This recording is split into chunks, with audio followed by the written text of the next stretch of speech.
Implemented उन्होंने ये काम करा कि CUI बना दिया, जो हमने अभी फिलहाल रिक्वायरमेंट में किसी को दिया नहीं था, हमने जस्ट APIs बनाने का बोला। तो एक तरह से काफ़ी ज़बरदस्त बनाना होता है CUI अगर में हमारे भी पहले ही बनाते हैं। अच्छा, मैंने उनसे पूछा आप कितने आवर काम करते हो, तो उन्होंने बताया ना 7 घंटे काम करते हो। तो प्रोजेक्ट का लेवल देख के तो नहीं लग रहा है, तो लग रहा है दिन रात लगा है। फिर उन्होंने कहा 7 घंटे डेली में सिर्फ इस प्रोजेक्ट को दे रहा हूँ, बाकी काम अलग करता हूँ। तो उसका मतलब दिन रात लगाते हैं। और उसके बाद जाके ये प्रोजेक्ट शेप में आया। उस प्रोजेक्ट का मैं आपको ओवरऑल बता देता हूँ कि क्या क्या चीज़ें उसमें नजर आ सकती हैं।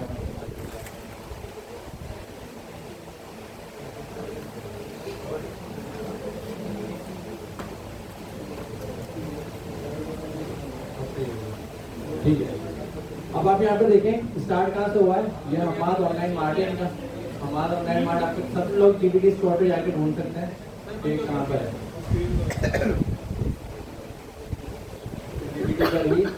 हमारे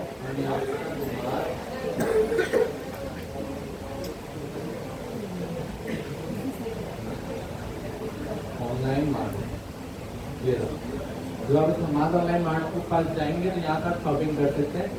फिलहाल सिर्फ किड्स क्या कैटेगरी मौजूद है, उन्होंने अभी ज़्यादा सामान नहीं रखा है, अभी कम पैसे में कम चीज़ें रखी हैं। जैसे जैसे मार्ट चलता जाएगा मजीद सामान ऐड करते रहेंगे।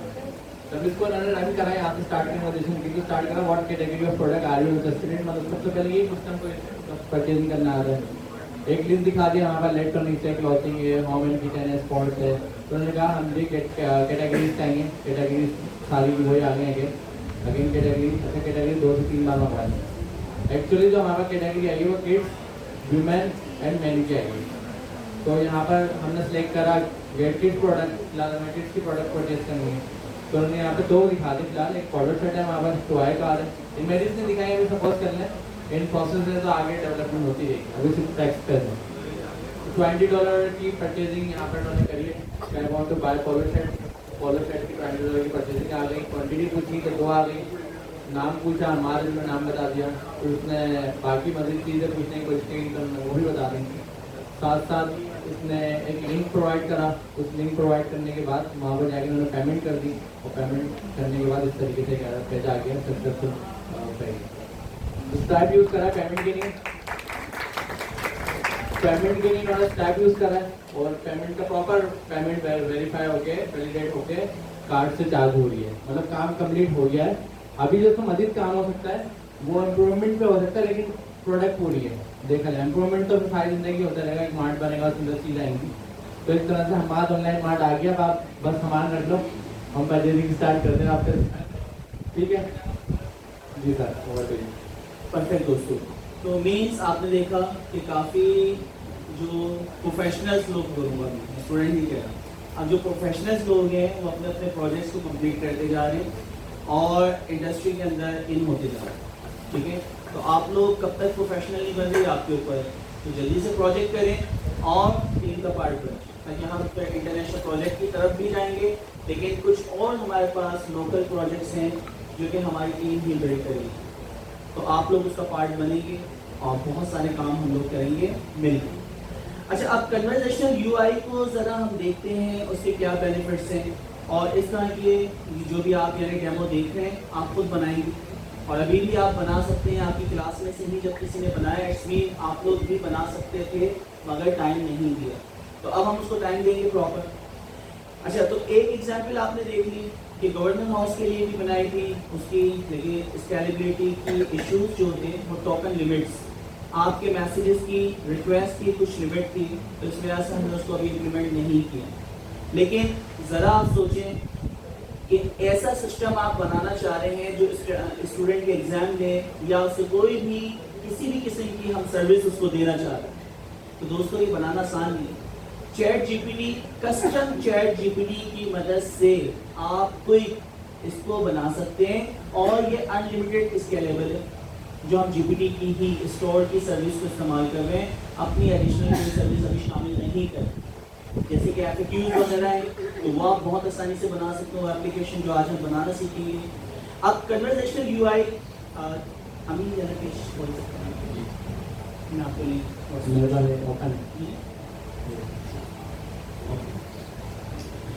कन्वर्सेशनल यूआई के बारे में अगर हम बात करें तो इसमें क्या क्या चीज़ें इंपॉर्टेंट हैं और क्या चीज़ें होने वाली हैं। सबसे पहले कन्वर्सेशनल यूआई में जो चीज़ इस्तेमाल होती है वो है एनएलपी, नेचुरल लैंग्वेज प्रोसेसिंग। आप जिस लैंग्वेज पे भी बात कर रहे हैं, मशीन अगर उसको प्रोसेस करने लग जाए, पहला काम वो कहलाती है एनएलपी, नेचुरल लैंग्वेज प्रोसेसिंग। अच्छा, जब मशीन को लैंग्वेज समझ आ जाए और वो उसके ऊपर जिस लैंग्वेज में आपने उससे सवाल किया है उसको अंडरस्टैंड करे और फिर आपको जवाब देने लग जाए, उसको हम क्या कहते हैं, NLU, नेचुरल लैंग्वेज अंडरस्टैंडिंग। ठीक है, तो ये भी हमारे पास मशीन ने लेवल हासिल कर लिया है कि चीज़ों को अंडरस्टैंड करती है, प्रोसेस करती है, देन आपको रिप्लाई भी करती है। इसी तरह डायलॉग मैनेजमेंट भी इसके अंदर होती है, इसको हम क्या कहते हैं, NLG, नेचुरल लैंग्वेज जनरेशन। तो आपकी जनरेटिव एआई बिल्कुल इंसानों की तरह अगर जवाब देने लग जाए। पहले चैटबॉट बनते थे, उसके अंदर इंटेंट बेस हम लोग डायलॉग फ्लो सबसे पहले आया था। तो डायलॉग फ्लो गूगल ने जब बनाया था, उसमें आपके जो भी क्वेश्चंस हुआ करते थे उसमें कीवर्ड्स आपके, जिसे हम कहते थे इंटेंट बेस। तो वो कीवर्ड्स अगर आपके सवाल में आते थे तो उस इंटेंट की मदद से वो आपसे सवालात करता, यानी हर सवाल के पर्टिकुलर कुछ इंटेंट होते थे, वो हम सेट कर देते थे कि जब भी सवाल में ये पर्टिकुलर 5 या 6 वर्ड्स आए तो आपने ये क्वेश्चन नंबर दिखाना है, वो इंटेंट हुआ करता था। अच्छा, तो वो क्या था, इफ एल्स वाली बात हो गई कि यार ये वर्ड्स आएंगे तो हम ये सवाल दिखाएंगे, तो वो चैटबॉट था, लेकिन इफ एल्स की मदद से वो आपको जवाब देता था, उससे हट के आपको कोई जवाब नहीं दे सकता था। NLG जो हम जनरेटिव एआई की बदौलत अचीव किया है कि आपका जो भी आंसर जनरेट होता है वो बिल्कुल इंसानों की तरह होता है। अगर आपको ना बताया जाए तो आप कभी भी ये चीज़ आइडेंटिफाई नहीं कर सकते कि ये जो बात करने वाला है, रिस्पॉन्स करने वाला चैटबॉट है, ये इंसान है या मशीन। अच्छा, हम एक और डेमो भी कर सकते हैं। अभी कल वाला डेमो हमारा रेडी है, अभी हो सकता है। अच्छा, अब थोड़ी सी हम, क्योंकि हम इसकी पावर देख रहे हैं, पावर क्या है, हम एक डेमो, अच्छा अब देखिए आपके सामने एक चीज़ होगी, हमारे पास एक कॉल आएगी, कॉल करने वाला शख्स, अब वो मेल वॉइस है या फीमेल वॉइस है हमें नहीं पता, ठीक है, वो आपसे बात करेगी। जैसे सेल्स रिप्रेजेंटेटिव्स कॉन्टैक्ट सेंटर से आपसे कॉल करते हैं, आपको कोई चीज़ सेल करते हैं और उसके बाद आप उसको खरीदते हैं। अमीन, आप अपने नंबर पे ही इस पर कॉल करवा लें, क्योंकि मैं मोबाइल दिया या सर जी के नंबर पे जो आपको बेहतर है। मैं देखता हूँ, एक तरह से क्रेडिट फुल हो गया था तो मैंने चेंज करा था, अच्छा, अब NLP नेचुरल लैंग्वेज प्रोसेसिंग, इन सब की कम्बिनेशन के साथ ये सारी चीज़ें इसमें शामिल है। NLP भी शामिल है, NLP पैरेंटहुड, NLP में NLU भी आ रही, ठीक है, NLU फिर आपके NLG भी इसके अंदर आ रही। इसके अंदर डायलॉग भी आप क्या करते हैं, ट्रांसफर करते हैं। डायलॉग का मतलब क्या है, जब आप कन्वर्सेशन कर रहे हैं तो वो इंसान जो बात कर रहा है यूजर के तौर पे वहाँ पे सेव करता है, मशीन जो आपको रिप्लाई करती है सिस्टम के तौर पे आपको रिस्पॉन्स दिखा रही होती है, तो डायलॉग एक दूसरे के दरमियान ट्रांसफर हो रहे होते हैं। अब इसकी आप पावर देखें, आप कन्वर्सेशनल यूआई की मदद से बहुत सारे इंडस्ट्री को ऑटोमेट कर सकते हैं। अभी जैसे हमारे पास जो कॉल आई, कॉल करने वाली हमने एक चीज़ सीखी है कि इस वक्त जो हमारे पास, अच्छा, अमीन ने किसी को हायर किया है PIC के तहत और GIC के तहत, तो वो रिप्रेजेंटेटिव है, बड़ी प्यारी सी उनकी आवाज़ है, तो अमीन अब उनको कह रहे हैं कि हमें आप कॉल करें, तो अमीन किसको कॉल करवा रहे हैं आप, अपने आप को तजिया करें सर, किसी अच्छी सी वॉइस में किसी की कॉल आने वाली, लेट्स सी। अच्छा, अब इसकी यूज केसेस हम देखेंगे, पहले देखते हैं कि कॉल जो आ रही है, अब वो कॉल कितनी अच्छी है, उसकी वॉइस वगैरह आपको समझ आती है नहीं, उसका लहजा आपको समझ आता है नहीं, तो लेट्स सी। विदिन 10 सेकंड और 11 सेकंड आपके पास कॉल आने वाली है। सर आपने लाउड खोल के यहाँ पे कनेक्ट होना होगा। क्या बात करेगी मेरी? मैं थोड़ा पंखा रेपुटेशन तो पहले ही नहीं है। चलो मैं कंफर्म करना फिर आइए।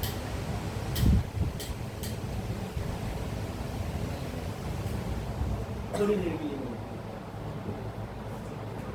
चलिए क्लास कमरा ठंडा है तो माइक से स्पीकर दो ना। Sir loud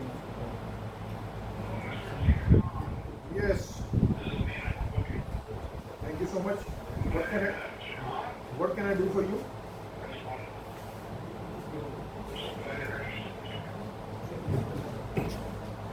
Stay in the Maldives for just $750 USD.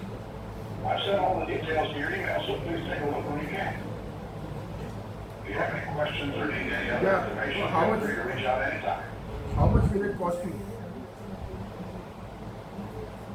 The 3-night Maldives package is priced at $750 USD total for you, Mr. Khan. Is that This not covers round trip airfare through. It seems it is expensive. Can I get a discount? I understand.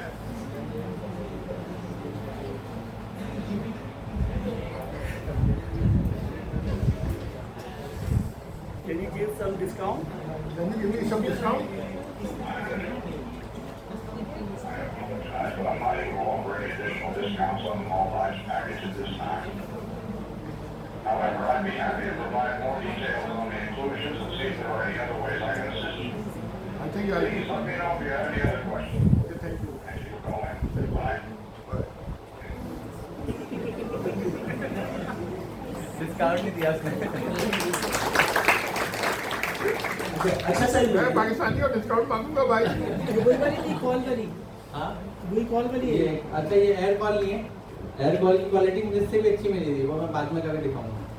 अच्छा अभी यही था जब voice सही आ रही अभी लेते हैं ना सवालात लेते हैं ये हमने कस्टम जीपीटी में बनाई है।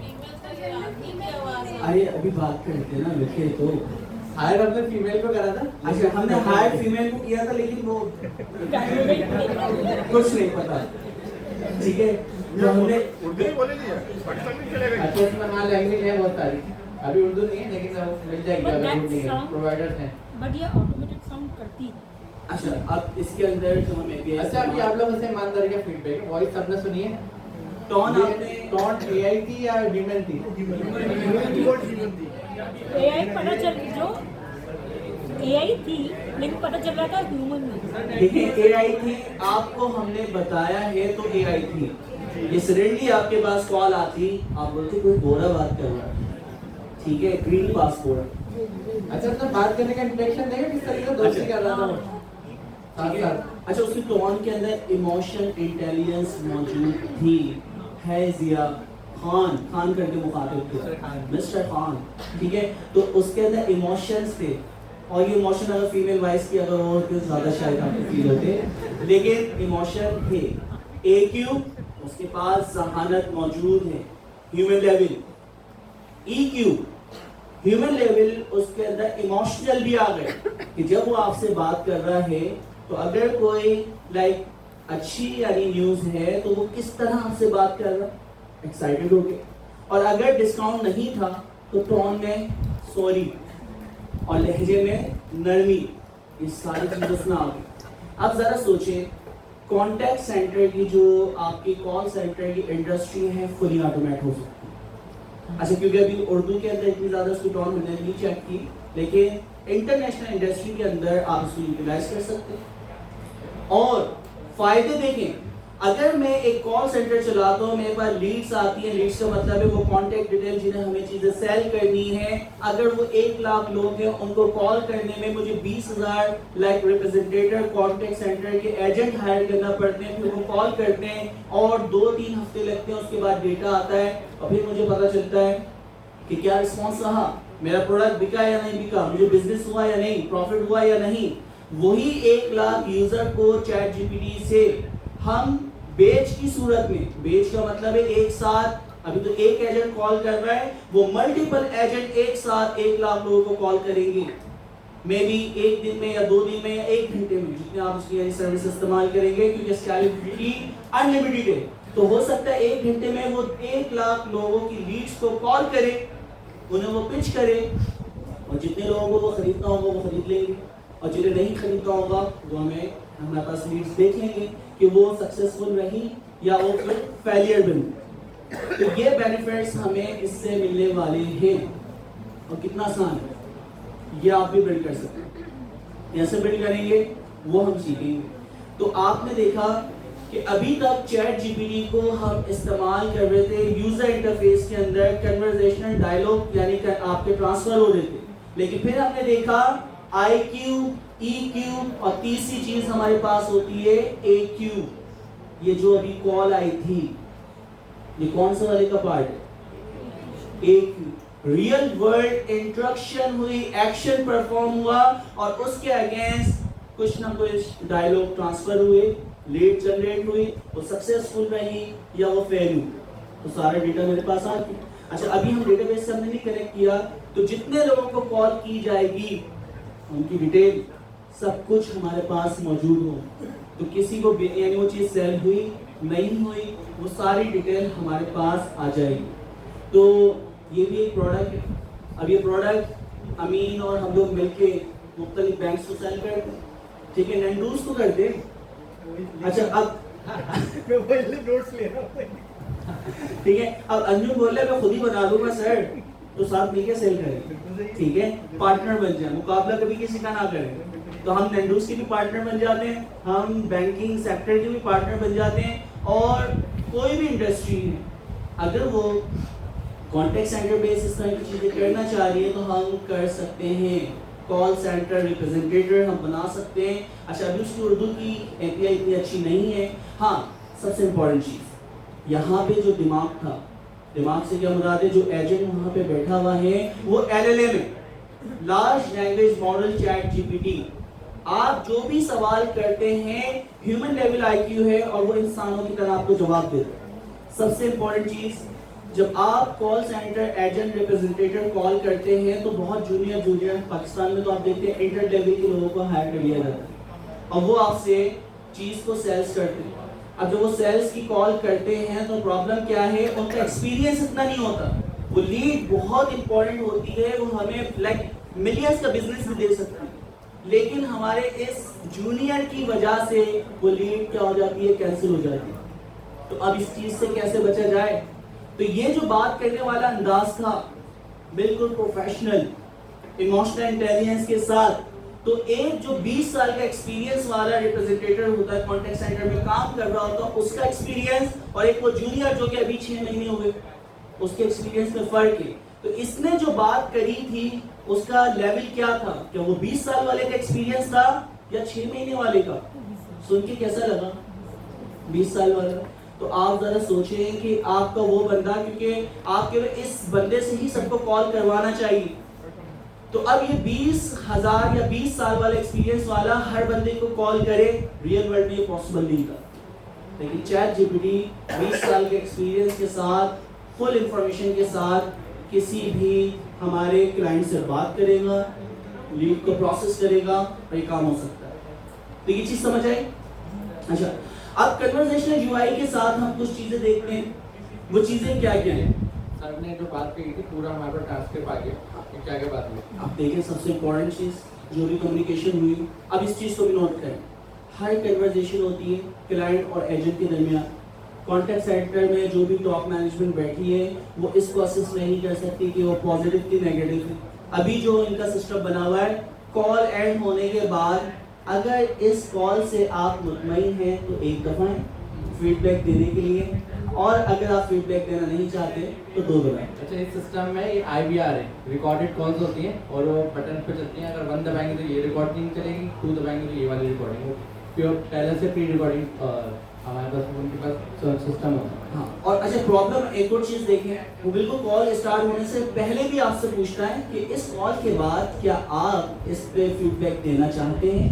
हाँ के लिए 1 दबाए, ना के लिए 2 दबाए। हमने 2 दबा दी। अच्छा, 2 दबाने के बाद एजेंट से मैंने बात की है, आज की बता रहा हूँ। बात करने के बाद जब मैं उसको कह रहा हूँ अल्लाह हाफिज, तो उसके बाद में सर आपकी कॉल फीडबैक के लिए ट्रांसफर की जाए। अब मैं बोला अच्छा भैया हाफिज। तो कहने का मकसद ये है कि कितनी सारी प्रॉब्लम्स। अब इस सिस्टम में ना मैं फीडबैक जो ट्रांसफर रिप्रेजेंटेटिव है उसको परेशान कर रहा हूँ, ना अपने क्लाइंट को परेशान कर रहा हूँ। पूरी कन्वर्सेशन को मैं देख सकता हूँ वो पॉजिटिव रही या नेगेटिव रही, उसकी क्लासिफिकेशन करवाना कोई मुश्किल नहीं। तो हर चीज़ ऑटोमेटेड हो जाएगी और हर चीज़ का हिसाब किताब हमारे पास जिस लेवल पे हम चाह रहे हैं उसको मैनेज कर सकते। तो अब यानी जितनी इंडस्ट्रीज में आप चले जाएं, अब ज़रा हम देखते हैं दोस्तों, हम जो कन्वर्सेशनल यूआई देखते हुए आ रहे हैं, आप लोग जो फैमिलियर हैं वो हैं चैटबॉट से, ठीक है जी।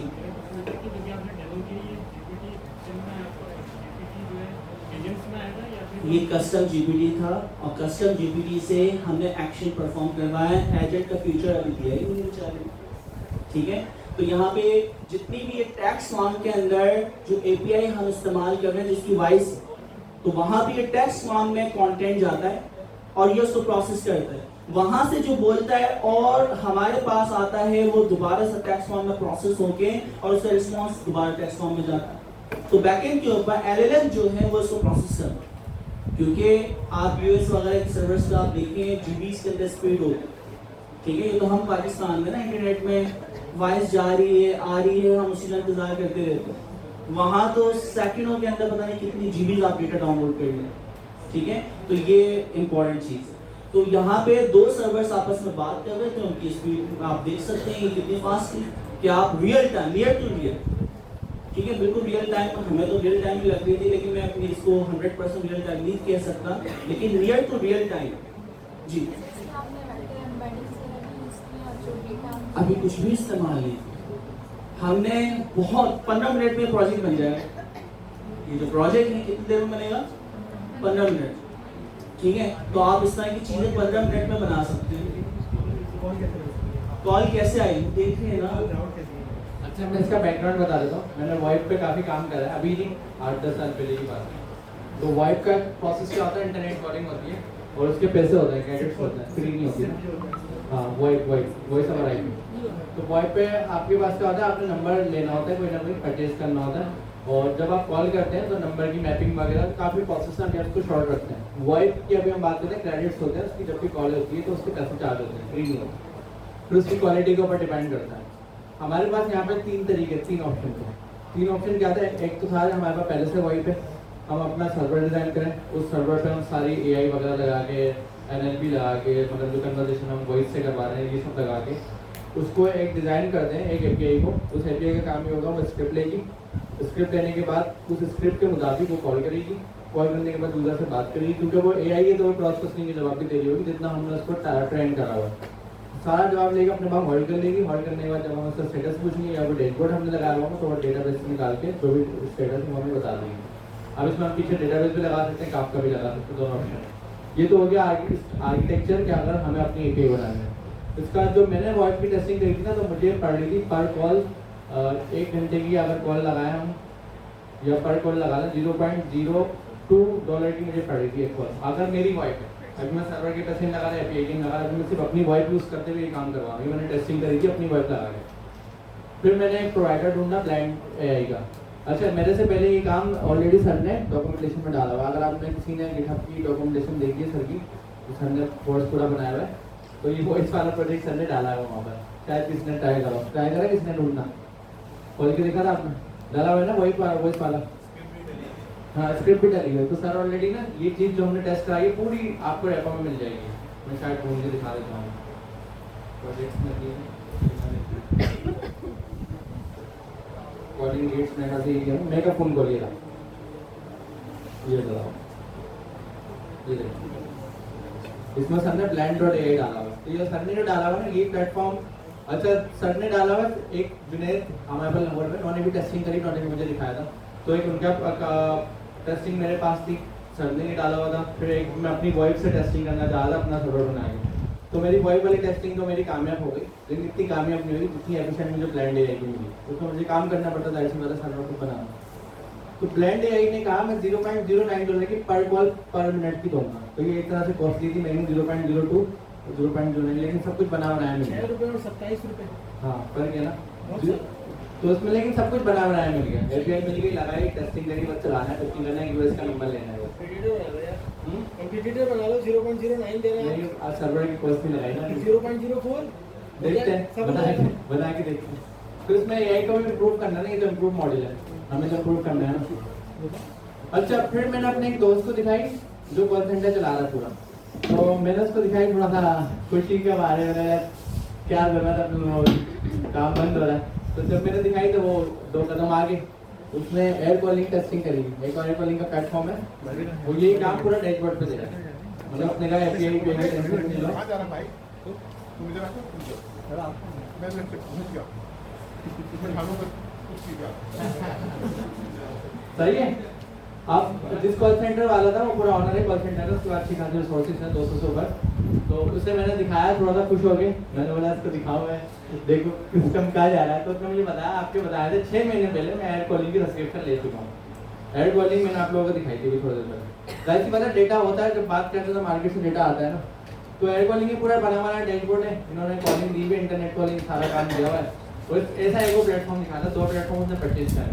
तो उसने कहा इनसे मैं $100 की सब्सक्रिप्शन लेता हूँ, मुझे टेंशन ही नहीं है, मुझे मैं क्यों बनवाऊँ किसी को। अब मेरे पास एयर कॉलिंग की नॉलेज नहीं थी तो मैं उसको मैनिपुलेट करता कि एयर कॉलिंग में ये नहीं है, ये नहीं है, और मैं तो कस्टमाइज़ कर सकता हूँ। जैसी बात है मेरे पास तो पावर है कस्टमाइज़ की, एयर कॉलिंग के पास थोड़ी है। लेकिन मैंने टाइम ले लिया, मैंने उसको आराम से रीड करूँगा, पढ़ूंगा। एयर कॉलिंग था और एक और था प्लेटफॉर्म, नाम मैं बता दूँ कैसे।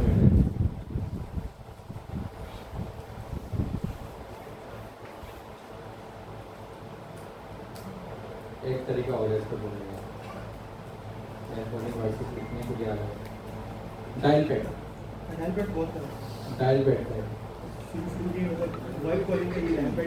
हाँ। तो dial pad and air calling. अच्छा फिर 200 रिसोर्सेज का क्या कर रहा है? जब ये सब तक आ गया तो ये 200 रिसोर्सेज इसने रखे हैं आपके फ्रेंड ने, तो क्या? अच्छा असल में प्रॉपर एंड टू एंड अभी हैंडल नहीं कर सकता। हमने बात की थी रीजनर्स की, तो रीजनर्स अभी कमजोर हैं, एंड टू एंड नहीं कर सकता। या ह्यूमन ना, मैंने बताया सपोर्ट की कॉल को सेल्स कॉल बनाता है। तो मेहनत से बात करी, मैंने कहा 6 महीने से यही सेम सवाल पूछा तो आप क्या करना, उसने कहा ये रिप्लेस नहीं कर सकता मेरे ह्यूमन को। हाँ जो मेरी इनिशियल कॉलिंग होती थी, स्केड्यूल बुक करना है, फीडबैक लेना है, छोटे छोटे जो काम होते हैं उसको मैंने एड्रेस कर दिया है। लेकिन जहाँ पर पूरी एक सेल चल रही है जिसके अंदर मल्टीपल लेवल्स हैं, अपसेलिंग है, अपसेलिंग को रिप्लेस नहीं कर सकता। कर सकता है मगर अभी नहीं, अभी टाइम है। सब जैसे कस्टमर से डील नहीं कर सकते। हाँ जाहिर सी बात है। तो ऐसे 10 चीज़ है, लेकिन वो ये 200 सवालों के जवाब मैंने उसको दिए। जब मैंने उसको छेड़ा तो उसने मुझे छेड़ा। ऐसी बात उसकी मार्केट है, बाजार में टीटी दिखाई कि जो है निकाल दो सही के हाथ में एक बड़ी समझ निकाली। तो उसके 200 सवालों के 200 सवाल मैंने रख लिए, 50 के जवाब मैंने दे दिए, 150 के सवाल मैंने घुमा दिए। मैंने पढ़ कर आऊँगा, मैंने बोला नहीं, उसको दिखाया कि मुझे सब पता है, लेकिन मैं अगली मीटिंग में मेरे पास फिर उससे बड़ा खतरनाक हथियार रहा। टेंशन नहीं। लेकिन आप लोगों को मैं ये इसलिए बता रहा हूँ कि मार्केट में जब आप बेचने जाएंगे, मैंने अभी कहा ना एआई आपने पढ़ ली है, बेचने जाएंगे जिसको बेचेंगे वो उसको हल्का नहीं लेना। तो हो सकता है आप पढ़ सकते हैं तो वो भी पढ़ सकता है भाई। तो ये तो अपने आपको इतना क्वालिफाइड बनाओ। जी सर वो कंटिन्यू करते परफेक्ट हो गया। अच्छा दोस्तों, तो आपने यहाँ पे प्रोजेक्ट देखा कि किस तरह हम किसको इस्तेमाल कर रहे हैं, कन्वर्जेशनल यूआई को, ठीक है। तो कन्वर्जेशनल यूआई डायरेक्टली हम इस्तेमाल करते थे चैटबॉट। अच्छा, चैटबॉट के अलावा क्या क्या चीज़ें आपने देखी, तो उन चीज़ों को ही हम यहाँ पे डिस्कस करने वाले हैं। सबसे पहले चैटबॉट जो आपने देखा, किसी भी वेबसाइट के ऊपर आप जाते हैं और बॉटम राइट के ऊपर आपके पास सपोर्ट या कॉल विद एजेंट या हेल्प के नाम से कुछ ना कुछ मौजूद होता है। आप वहाँ पे जाते हैं, वो इनिशियल लेवल पे आपको सपोर्ट देना स्टार्ट करे। अच्छा, उस चैटबॉट का जो लेवल था वो आपका इंटेंट बेस्ड हुआ करता था, लेकिन अब हम क्या नाम है एलएलएम्स की मदद से उसका क्या कर सकते हैं दोस्तों, NLG नेचुरल लैंग्वेज जनरेशन, यानी जो आपके रिस्पॉन्स जनरेट होंगे वो बिल्कुल इंसानों की तरह होंगे। कोई भी आइडेंटिफाई नहीं कर सकता ये जो जवाब दे रहा है ये इंसान है या मशीन, क्योंकि IQ भी मौजूद है इसके पास, EQ भी मौजूद है, और तीसरी सबसे इम्पोर्टेंट चीज़ क्या आ रही है दोस्तों, AQ के साथ भी हमने इसको कनेक्ट करना स्टार्ट कर दिया। तो रियल वर्ल्ड आपकी डिसीजन मेकिंग यहाँ पे हो रही है। अच्छा, फिर उसके बाद चैटबॉट के अंदर आपने देखा कस्टमर सपोर्ट चैटबॉट आपने देखे, या फिर ई-कॉमर्स बेस्ड भी चैटबॉट्स बेतहाशा वेबसाइट में मौजूद है, लेकिन वो भी अभी जो थे इफेक्ट्स बेस्ड थे। अब NLP की मदद से, या NLP नहीं कहूँगा, मैं कहूँगा LLM की मदद से हम उसकी जो जहानत है IQ, EQ और AQ के साथ परफॉर्म करवा सकते हैं, जैसे कि अभी आपने देखा। वॉइस असिस्टेंट आप लोग ने ऑलरेडी इस्तेमाल किए होंगे। आपके मोबाइल के अंदर क्या है? Google assistant. ठीक है, मैं कहता हूँ ओके गूगल, तो जैसे मैं ओके गूगल कहता हूँ बहुत लोगों के मोबाइल में एक्टिवेशन हो गई होगी और वो आपसे सवाल पूछेगा, आप उससे वॉइस कन्वर्सेशन में बात कर सकते हैं। अच्छा, इसी तरह स्मार्ट होम डिवाइसेस, अलेक्सा और स्मार्ट स्पीकर्स का दौर भी आया था। तो डायलॉग फ्लो हम लोग जब करवाते थे 2017 में, तो उसका पूरा एक कोर्स भी बना था, शायद याद हो काफ़ी लोगों को। तो डायलॉग फ्लो की मदद से स्मार्ट डिवाइसेस जो हमारे पास आई थी, गूगल और सिरी, अलेक्सा, ये सारे नाम शायद आपको याद होंगे। तो हमारे पास स्मार्ट होम डिवाइसेस हैं जिनके ज़रिए हम एक्शन भी परफॉर्म करवाते थे, लेकिन उस वक्त इफ एल्स की बेस पे था, इंटेंट बेस पे। लेकिन अब जो है, आप जो भी स्मार्ट डिवाइसेस हैं उनके साथ कनेक्ट होके कन्वर्सेशन करेंगे और जो भी एक्शन परफॉर्म करवाना चाहें करवा सकते हैं।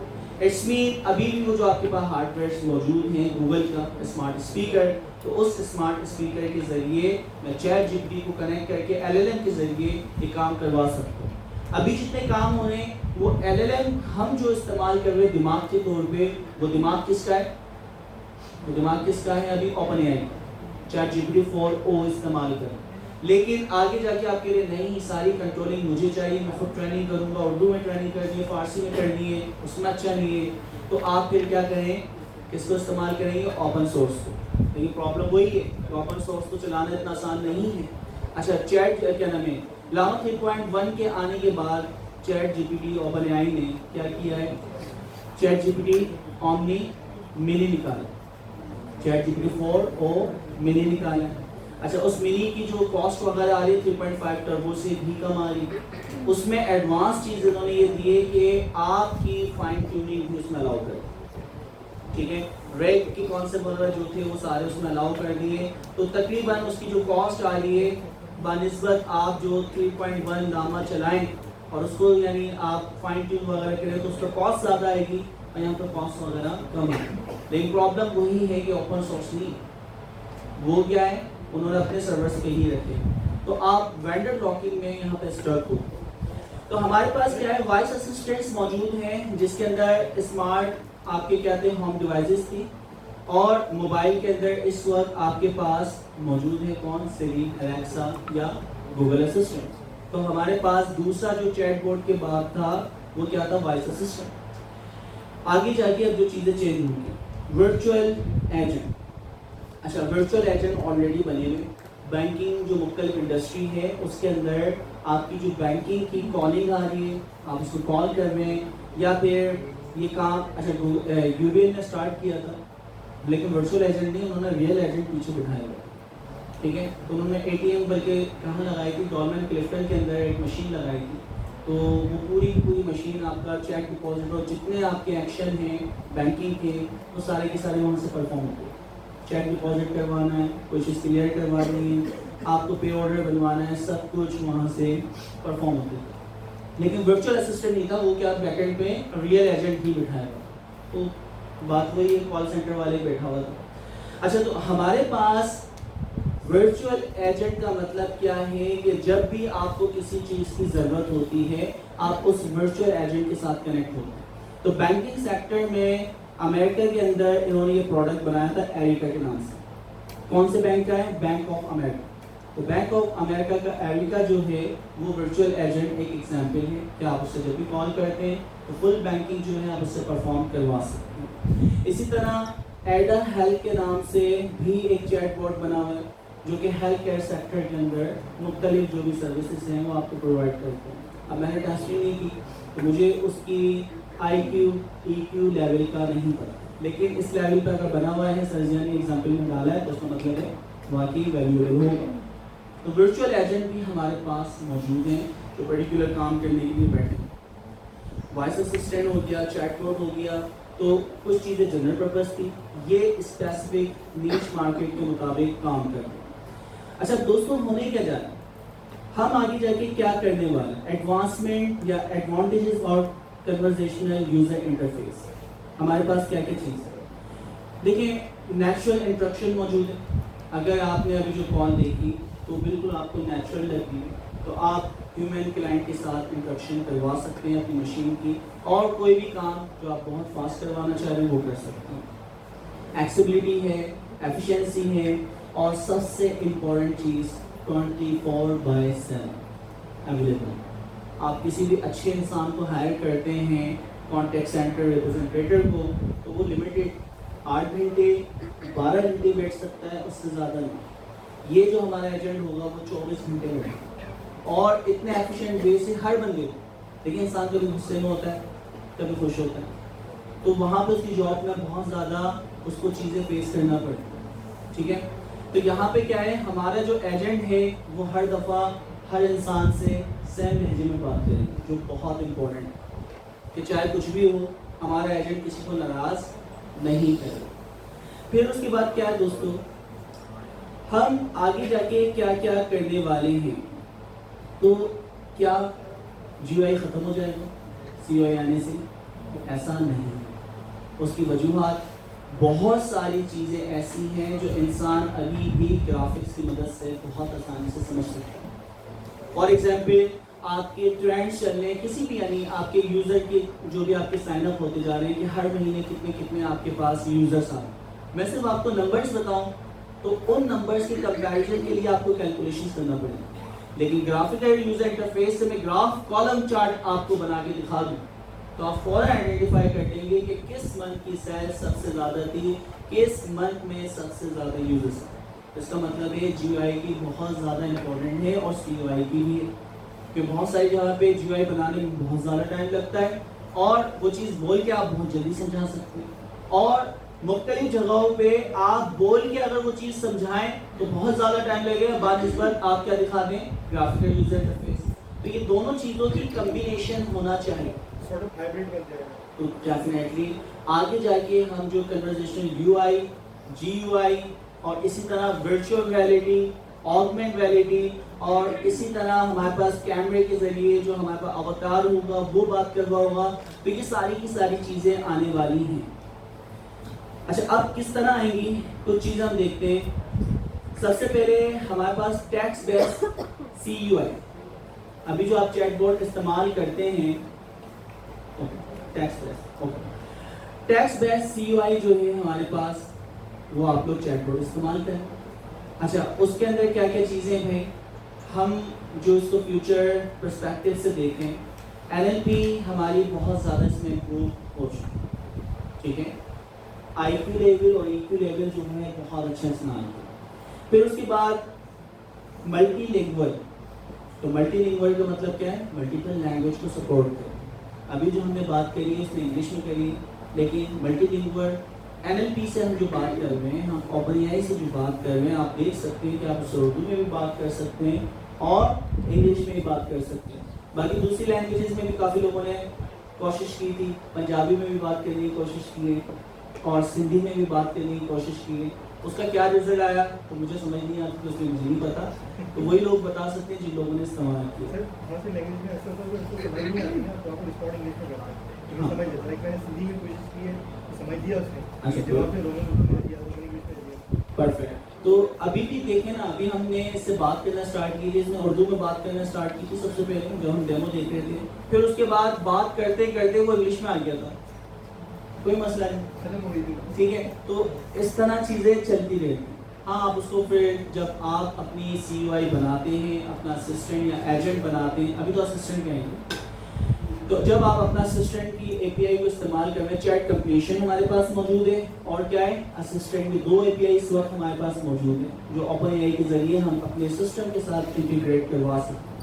तो दोनों के अंदर आपने एक चीज़ नोट करी हुई है कि ये 2 फीचर्स हमारे पास मौजूद है, और मल्टीलिंगुअल यानी मल्टीपल लैंग्वेज वगैरह को क्या करते हैं दोस्तों, सपोर्ट करें।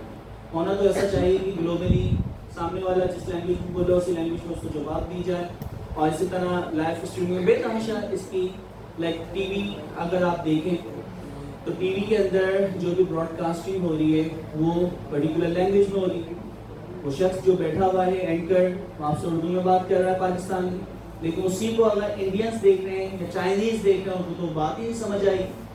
तो आगे जाके इन फ्यूचर आप देखेंगे जो भी ब्रॉडकास्टिंग हो रही होगी कि लाइव स्ट्रीमिंग मैं यहाँ पे करता हूँ उर्दू में, और यही स्ट्रीमिंग मेरी वॉइस के अंदर, मेरी बॉडी लैंग्वेज के अंदर चाइनीज लोग चाइनीज में सुन रहे होंगे, अरबी अरबी में सुन रहे होंगे, और इसी तरह जापानीज, अब मुझे नहीं पता कौन कौन सी लैंग्वेजेस हैं, तो जितनी लैंग्वेजेस हैं हर लैंग्वेज के अंदर अब वो डिपेंड करते हैं ना हमारी ऑडियंस में, तो उसकी फिर सब्सक्रिप्शन लेके उतने फिर हमें पैसे भी देना पड़ेगा। तो मल्टीलिंगुअल होना चाहिए। आपकी इंटीग्रेशन जो है वो मुख्तलिफ पॉडकास्ट वगैरह के साथ भी होगी, ठीक है सर। लेकिन ये डिपेंड करेगा हम पे या AI पे कि वो कितनी एक्यूरेट है, कि जितना भी ऑनलाइन लाइव अगर आप लेंगे डेटा NLP से LLM से उठाएगा, वो कभी भी उर्दू लैंग्वेज को परफेक्टली इंग्लिश में नहीं कर पाता। बिल्कुल ऐसे। तो सर क्या ये क्रेडिटेबल होगा कि हम इस चीज़ को इस तरह इम्प्लीमेंट करें? अच्छा, अभी जो है ना इसकी NLP जो लेवल है ना इंसान से बहुत ज़्यादा आगे है। ह्यूमन अंडरस्टैंडिंग वाली जो चीज़ है ना, अभी आप इससे बात करें, किसी भी तरीके से बात करें, ये आपके एक एक वर्ड को समझते हैं। आज से 1 साल या 1.5 साल पहले अगर आप कन्वर्सेशन UI को इस्तेमाल करते थे या CUI को आप इस्तेमाल कर रहे थे, तो वहाँ पे बहुत मसले मसाइल होते थे। हम कहते क्या थे, वो समझता क्या था, वो कॉन्टेक्स्ट को नहीं समझ पाता था। अब आप उससे कॉन्टेक्स्ट में जब बात कर रहे हैं, वो बहुत अच्छा अंडरस्टैंड कर रहे हैं, उर्दू को भी कर रहे हैं और इंग्लिश को भी। तो मेरा एक्सपीरियंस जो है ये इम्प्रूव हो चुकी है। और फर्दर हमने कहा ना कि चैट बोर्ड के लेवल्स थे, AGI के लेवल्स थे 5 लेवल, और पहला लेवल अचीव कर लिया है। और वो पहला लेवल यही था कि आपकी जो भी ह्यूमन अंडरस्टैंडिंग थी, ह्यूमन लैंग्वेज की, वो बहुत अच्छी हो चुकी है, ठीक है। तो आहिस्ता आहिस्ता और इम्प्रूव होती जाएगी। ChatGPT 4.5 आने वाला है और उसके बाद 5 भी आ जाएगा। तो ये लेवल तो हमने अचीव कर लिया, और जितना डेटा जाता जाएगा ये इम्प्रूव होगा। तो आपके टीवी चैनल्स वगैरह भी इसको इस्तेमाल करेंगे चैटबॉट एप्लीकेशन के साथ। अच्छा, फिर हमारे पास क्या था दोस्तों, CUI जो है टैक्स बेस। अब टैक्स बेस जो है उसको हमने देख लिया कि इसके क्या बेनिफिट्स हैं। आप चैटबॉट के साथ कनेक्ट कर लें या अपने सिस्टम के साथ कनेक्ट कर लें, तो आप उससे NLP टैक्स बेस भी कम्युनिकेशन कर सकते हैं, कन्वर्सेशन कर सकते हैं। वॉइस बेस CUI, तो वॉइस बेस अभी हमने देखा कि कॉन्टैक्ट एजेंट्स वगैरह जैसे आपके कॉल सेंटर एजेंट्स होते हैं, उसमें आप बात करते हैं। तो voice assistant Amazon Alexa, Google assistant और Apple Siri ये बहुत ज़्यादा इस्तेमाल हो रहे हैं। अच्छा, अब पता है वॉइस कन्वर्सेशन में कुछ प्रॉब्लम्स होती हैं। अभी तो हम बिल्कुल ऐसे इन्वायरमेंट में बैठे हैं जहाँ पे नॉइस नहीं है, ठीक है। लेकिन जब आप वॉइस कन्वर्सेशन को लाते हैं तो आप मुख्तलिफ इन्वायरमेंट में हो। तो अगर आप मुख्तलिफ इन्वायरमेंट में जहाँ पे नॉइस बहुत ज़्यादा होती है, तो दूसरी जो चीज़ें हैं वो डिटेक्ट करने लग जाती हैं। यानी मैं चैटबॉट से बात कर रहा हूँ, पीछे 2 शख्स अपने बारे में बातें कर रहा हूँ, उसके बारे में जवाब देना शुरू कर दें, तो ये प्रॉब्लम्स भी आ जाती है। तो अभी इसके ऊपर नॉइस कैंसिलेशन के ऊपर बहुत ज़्यादा काम चाहिए।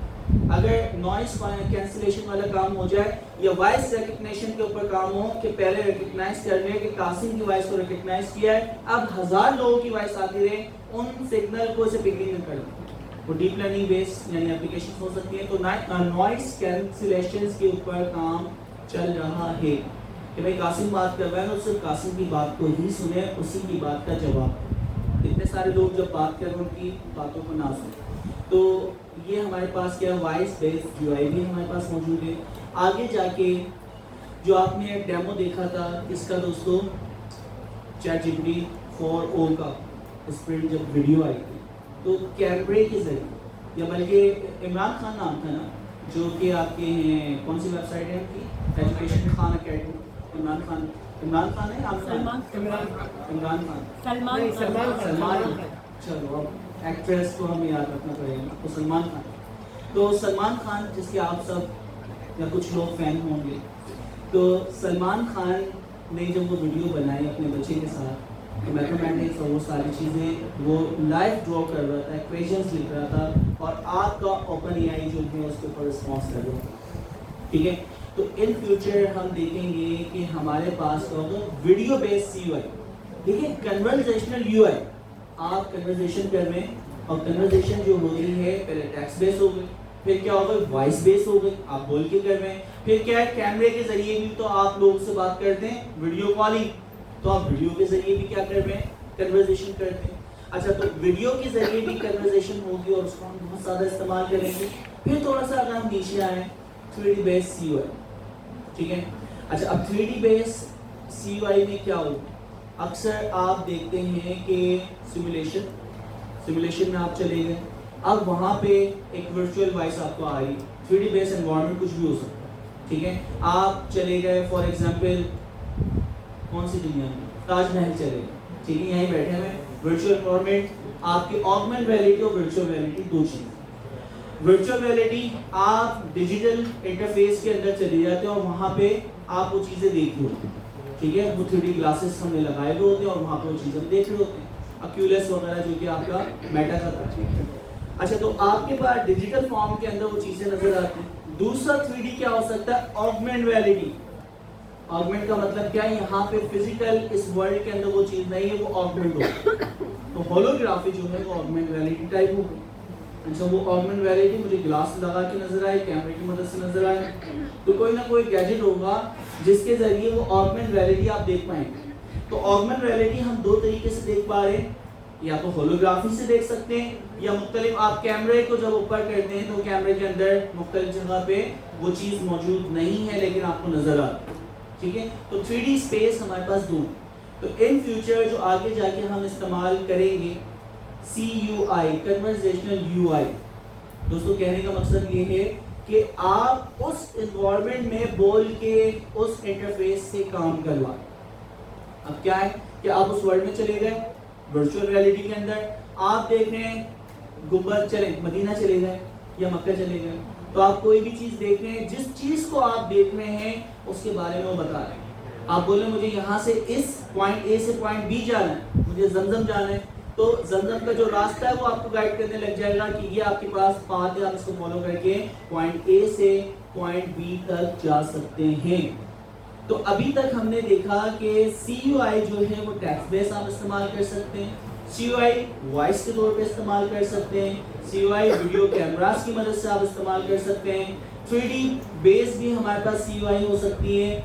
अच्छा, अब होगा क्या, ये अलग अलग हमने सबसे पहले बताया, इन सब की कम्बिनेशन होगी। कम्बिनेशन से क्या मुराद है कि आपके पास इस तरह का एनवायरनमेंट होना चाहिए कि मेरी कन्वर्सेशन में वर्चुअल एनवायरनमेंट में था, कोई गैजेट मैंने लगाया हुआ है, मैं पर्टिकुलर एनवायरनमेंट में मौजूद हूँ, मुझे वो चीज़ नजर आ रही है, मैंने ग्लास उतारा, लैपटॉप पे मैं देख रहा हूँ, तो लैपटॉप के ऊपर मुझे ग्राफिकल यूजर इंटरफेस पे भी नजर है। मैं ग्राफिकल यूजर इंटरफेस को छोड़ता हूँ, ऑगमेंट रियलिटी में भी होलोग्राफी। तो एक डिवाइस से, एक इंटरफेस से दूसरे इंटरफेस पे भी अगर आप जाते हैं तो आपकी जो हिस्ट्री है, आपका जो डेटा है वो वहाँ पे मौजूद हो और आसानी से आप एक इंटरफेस से दूसरे इंटरफेस पे जा सकते। ये एडवांसमेंट यानी बहुत सारी इन चीज़ों पे काम होने वाला है। अच्छा, इसी तरह आप जो भी GUI इस्तेमाल कर रहे हैं, तो GUI आपने देखा है कि मैं वॉइस के जरिए अपने लैपटॉप को कनेक्ट कर सकता हूँ और इससे बहुत सारे काम करवा सकता हूँ। कम्बिनेशन होगी GUI और CUI। कॉम्बिनेशन क्या है, मैं कहता हूँ open WhatsApp, open Facebook, open LinkedIn, तो जो मैं कमांड इसको देता जा रहा हूँ वो चीज़ें परफॉर्म करना। मैं कहता हूँ फाइंड दिस यूजर, उस यूजर को फाइंड करता है, right message for this user, तो उस यूजर के लिए क्या करेगा, मैसेज राइट करेगा। अच्छा, डिपेंड करता है लैंग्वेज को इसी इस्तेमाल करें, इससे फर्क नहीं पड़ता, ठीक है। इन फ्यूचर मल्टीलिंगुअल, तो मल्टीलिंगुअल का मतलब ही यही है कि मल्टीपल लैंग्वेजेस को ये सपोर्ट करेगा। अच्छा, तो हमने क्या देखा कि OpenAI CUI हमारे साथ किस तरह सपोर्ट कर रहा है, NLP इसके अंदर मौजूद है, इसी तरह क्या है NLU वहां पे आ रहा है,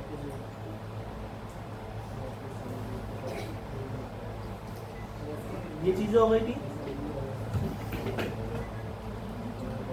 3D बेस तक हेलो जी, 3D बेस तक हमने देख लिया है जी। से 3D बेस CUI की इम्प्लीमेंटेड ऑलरेडी है। एप्पल ने वो जो ग्लासेस डिज़ाइन किए हुए हैं वर्चुअल रियलिटी के, जहाँ पे आप बोल के उसको इंस्ट्रक्शन देके और मल्टीपल स्क्रीन एक्टिवेट कर सकते हो, मल्टीपल स्क्रीन को, बिल्कुल तो ये तो है। और इसके ऊपर इम्प्रूवमेंट आएगी ना, मौजूद तो हैं, अभी इसके अंदर इम्प्रूवमेंट होनी है और इसके ऊपर फर्दर काम, ठीक है। तो हमारे पास जो प्लेटफॉर्म है, हमने देखा, अच्छा हमने 4 चीज़ें देखी थी 3D बेस तक।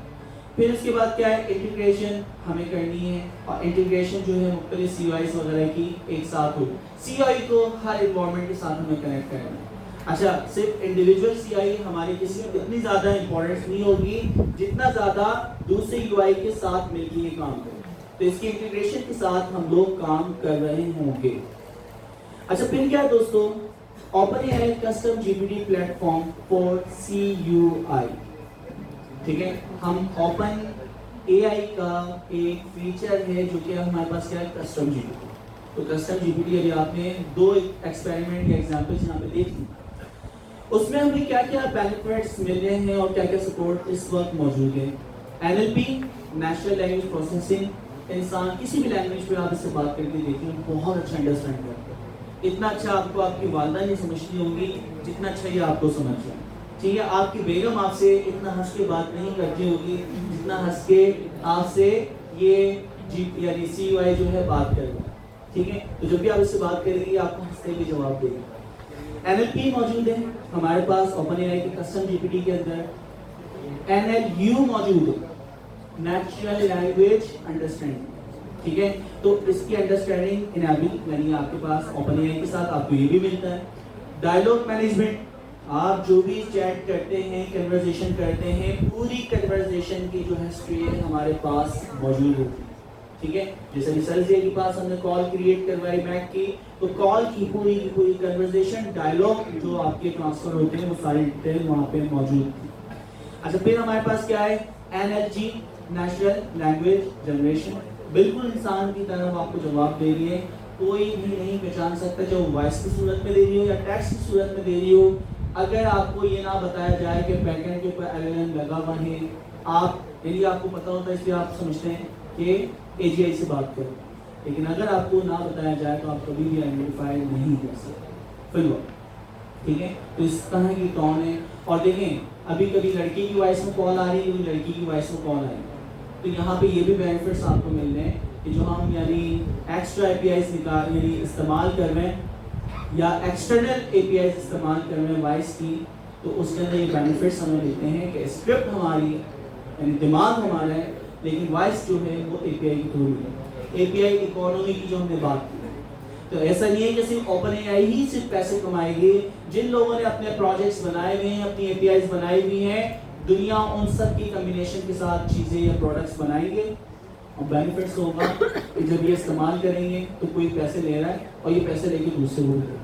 तो ऐसा नहीं है कि सिर्फ NVIDIA की तरह चाहे वो फेसबुक इस्तेमाल करे, गूगल इस्तेमाल करे या फिर आपके पास क्या OpenAI इस्तेमाल करे, पैसे सीधे पास आ रहे हैं फिल वक्त, ठीक है। तो ये सिर्फ हार्डवेयर बना के दे रहा है, ये किसको पैसे दे रहा है, अपना क्लाउड को खुद बना रहे हैं सब कुछ।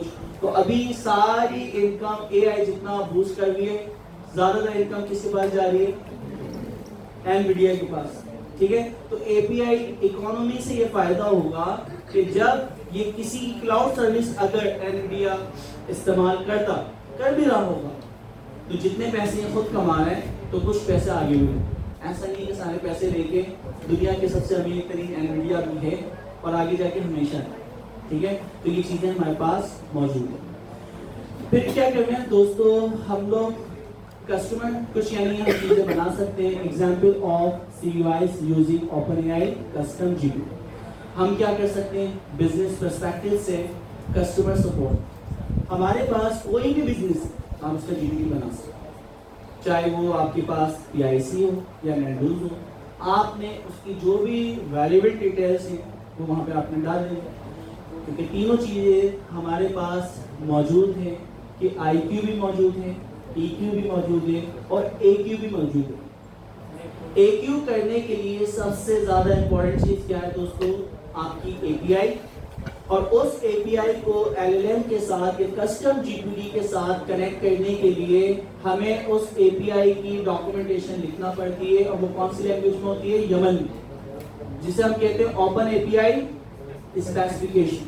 तो आपने उस फॉर्म में अपनी API जो एग्जिस्टिंग मौजूद है, सिस्टम मौजूद है, उसको आप लिखवा लें और उसके बाद सारी चीज़ें चलेंगी। अच्छा, इतनी मेहनत का काम नहीं है, एग्जिस्टिंग अगर आपके पास APIs बनी हुई है उसको आप ChatGPT को ही दें, उसको बोलिए कि इसकी ओपन API स्पेसिफिकेशन लिखें, ठीक है, क्योंकि आपने मे भी जावा में बनाई हुई है, PHP में बनाई हुई है, .NET में बनाई हुई है, आप तो फास्ट API पे नहीं बनाई क्योंकि उस वक्त ज़रूरत नहीं थी, लेकिन इस वक्त आपको ज़रूरत है, तो फिर आप क्या करेंगे, उन चीज़ों से बनवा सकते हैं।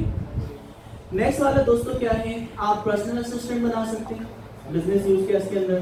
तो पर्सनल असिस्टेंट आपके लिए पर्टिकुलर काम करे, और या फिर आपने जैसे देखा कि पर्सनल असिस्टेंट किसी भी उस पे हो सकता है, ऐसी सर्विस हो कि आपका GPT पर्सनल तौर पे आपको रिकमेंडेशन करे, पर्सनल तौर पे आपकी मीटिंग स्केड्यूल वो सारी चीज़ें सेट करवाओ, तो आप वो काम भी पर्सनल असिस्टेंट के तौर पे बना सकते हैं।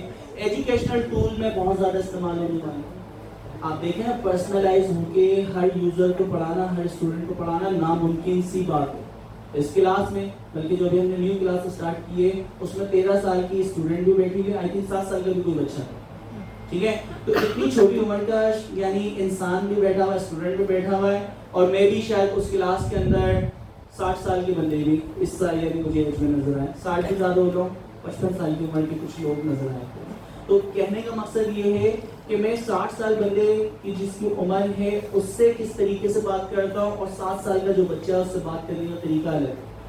अब क्योंकि जनरल पर्पस हम यहाँ पे पढ़ा रहे हैं, तो मैं जनरल कम्युनिकेशन यहाँ पे कर रहा होता हूँ कि दोनों को समझ आता है, लेकिन बात लोगों को समझ आती, बात को नहीं आती, तो ये कम्युनिकेशन में प्रॉब्लम रहती है।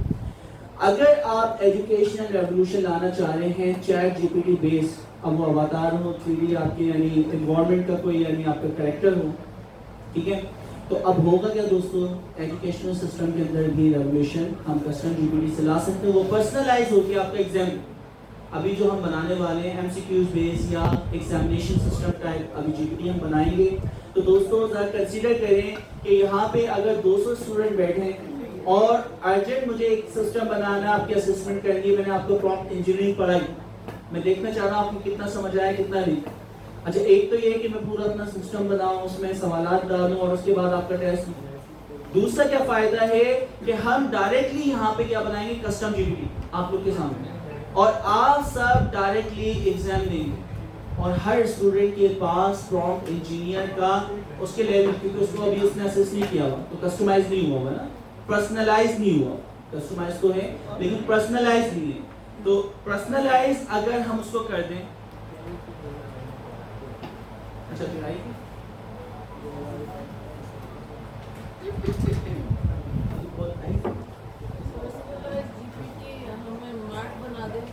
क्या चीज, पर्सनलाइज GPT हमें मार्ट बना दे।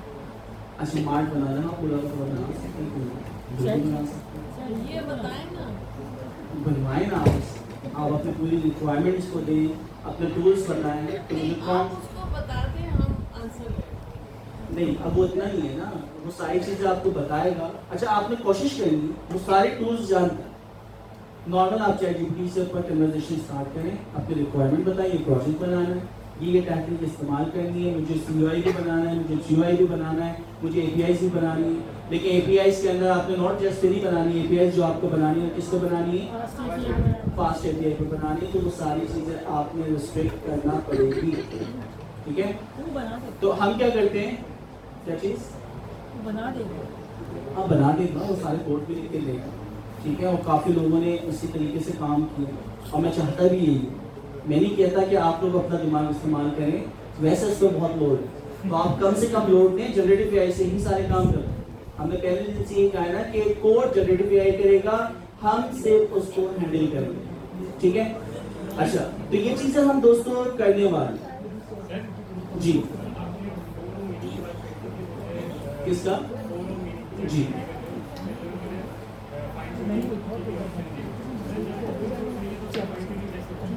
वो खुद कर रहा है, मॉडल बना के आपके लिए वो एक इंस्टेंस बनाता है, उसके ऊपर ट्रेनिंग करता है, फाइन ट्यून करके आपका इंस्टेंस उठा के मॉडल सेट करवा देता है अपडेशन के साथ। अब जब भी आप कनेक्ट होते हैं तो वो फॉर जनरल पर्पस वाला इस्तेमाल नहीं करेगा, आप वाला जो सेल्फ मॉडल है वो इस्तेमाल करेगा,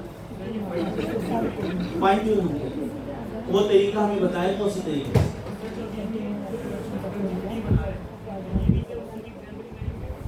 ये फाइन ट्यून है, ये फाइन ट्यून है, ये क्या है, दो काम यहाँ पे हो रहे हैं।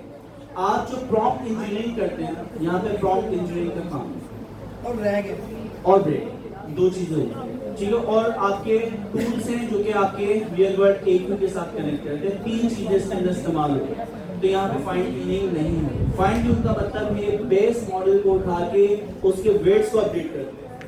यहाँ पे बेस मॉडल ही इस्तेमाल हो रहा है, लेकिन बेस मॉडल जो इस्तेमाल हो रहा है वो इंस्ट्रक्शन, यानी आपकी क्या नाम है, इंस्ट्रक्शंस जो है वो आपने ली है। इंस्ट्रक्शंस आपकी क्या है, वो प्रॉम्प्ट्स। प्रॉम्प्ट्स के अंदर हमने देखा कि सिस्टम लेवल प्रॉम्प्ट्स होते हैं और दूसरा क्या होता है दोस्तों, सिस्टम लेवल प्रॉम्प्ट्स, और दूसरा क्या है आपके पास दोस्तों, user level prompts. System level prompts जो होंगे, ये जो चैट GPT का एजेंट है, जिसके अंदर हम चार चीजें उसको बताते थे कि उसका पर्सोना क्या होगा, रोल क्या होगा, दूसरा आपकी टास्क क्या होगी, तीसरा आपका क्या होगा दोस्तों, कॉन्टेक्स्ट क्या होगा, और लास्ट आपके पास फॉर्मेट। ये चार चीजें हम प्रॉम्प्ट के अंदर लिखते थे। क्या चीज, वो तो पैरामीटर्स हो जाते हैं, वो पैरामीटर्स। तो प्रॉम्प्ट इंजीनियरिंग के अंदर ये चार चीजें इंपॉर्टेंट है कि पर्सोना क्या है, कि जो मैं LLM बना रहा हूँ, कस्टम GPT बना रहा हूँ, वो क्या काम करेगा, ठीक है। अच्छा अंजुम, आपके पास है ना ChatGPT 4 वाला, आज तुमसे बनवाऊंगा।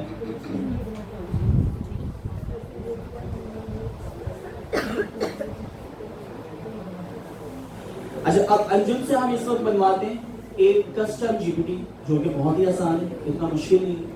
हमें जो आज चीजें अचीव करनी है, कस्टम GPT कैसे बनता है, किस तरह उसके हम नाम वगैरह, इंस्ट्रक्शंस वगैरह किस तरह देते हैं, फर्दर आप उसके लोगो वगैरह लगाना चाह रहे हैं, फिर उसके बाद हम किस तरह PDF वगैरह अपलोड करके, जो कि वेग वाला काम वो किस तरह कर सकते हैं। फिर नेक्स्ट लेवल जो है वो एक्शन के साथ कनेक्ट करना, AQ के साथ कनेक्ट करना। तो ये सारे काम आज की तारीख में तो नहीं हो सकते, लेकिन ये है कि कम से कम टारगेट ये रखते हैं कि भाई रेग वाला कॉन्सेप्ट जो है वहां तक तो हम जाएं, ठीक है। अच्छा अब हम रिपीट करते हुए जल्दी से, ताकि जो पॉइंट्स हमने पढ़े हैं हम सबको याद हो जाए।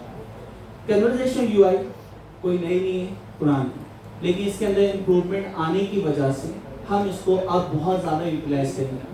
हम जो चैटबॉट इस्तेमाल करते थे टेक्स्ट बेस्ड कम्युनिकेशन, तो वो हमारे पास मौजूद थी कि टेक्स्ट की सूरत में इनपुट आ रहा है और टेक्स्ट की सूरत में ही आउटपुट हमारे पास आता है। अच्छा नेक्स्ट वाला जो पार्ट था टेक्स्ट के बाद, वो क्या था दोस्तों, वॉइस। तो वॉइस के जरिए भी हम इसको इस्तेमाल कर रहे थे। तो वॉइस में हम वॉइस इनपुट दे रहे और वॉइस ही हमारे पास आउटपुट आ रहा था।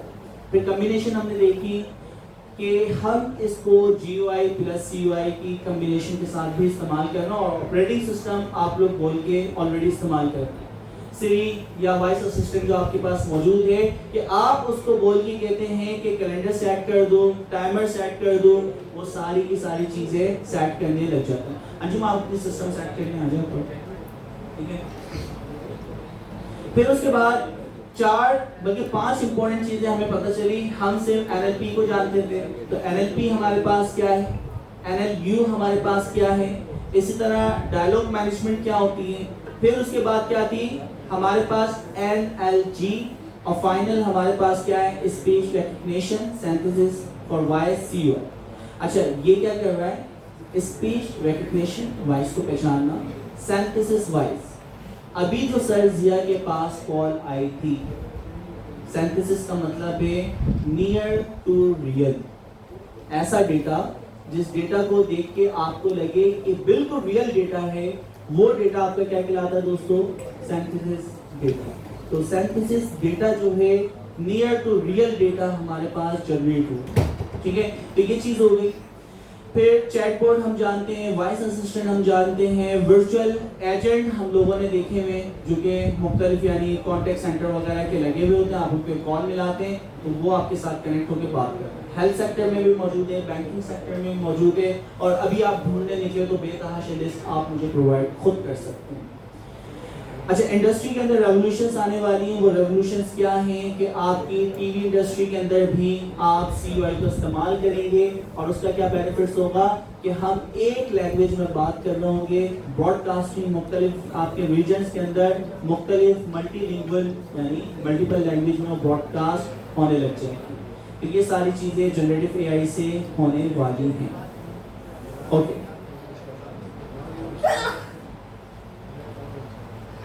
अंजू हो गया सर?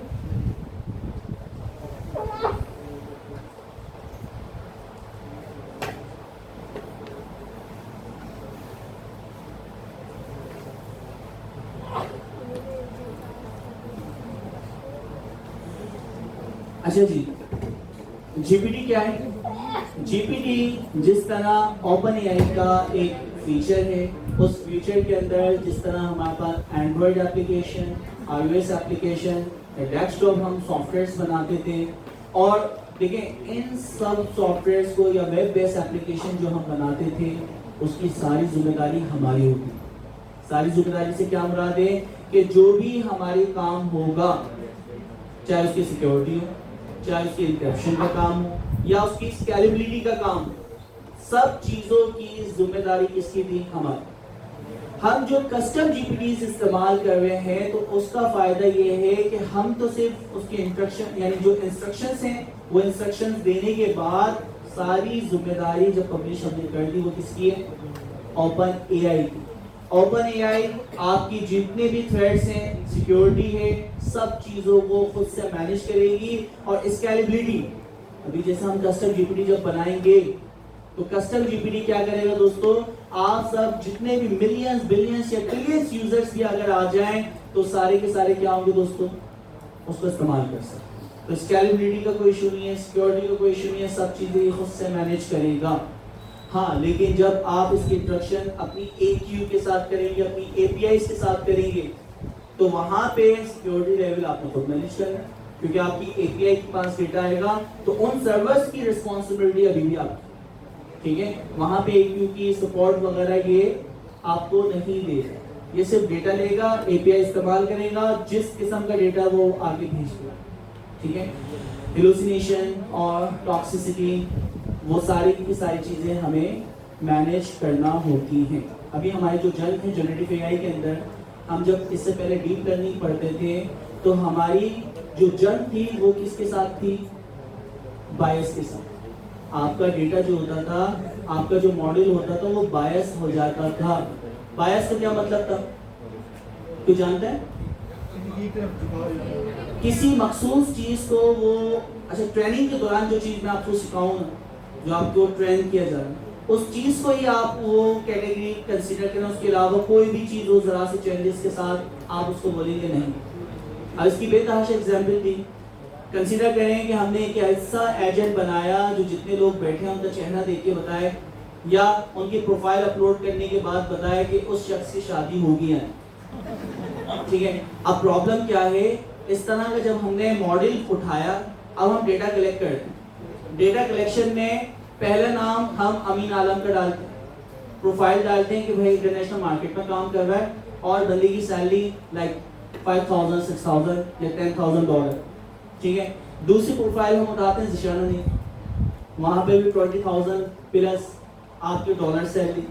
ठीक है, कहाँ पे रहते हैं, स्मार्ट से दिखते हैं नहीं दिखते, फिर सर्जिया की भी डाल देते हैं। ठीक है, फिर औरों की भी ऐसी डाल देते हैं। तो हमने जो डेटा डाला उस डेटा में ऐसी प्रोफाइल्स का डेटा डाला ट्रेनिंग के दौरान, सिखाने के दौरान, जो कि बहुत अच्छी प्रोफाइल थी, जिनकी प्रोफाइल दिखाने के बाद आपका इस्तिखारा भी अच्छा आएगा और बाबा भी मना नहीं करेंगे। तो अब क्या हुआ दोस्तों, ये प्रोफाइल आपका मॉडल ट्रेन हो गया। अच्छा, अब वो ट्रेन होने के बाद हम आप लोग पे टेस्ट करना स्टार्ट कर दें।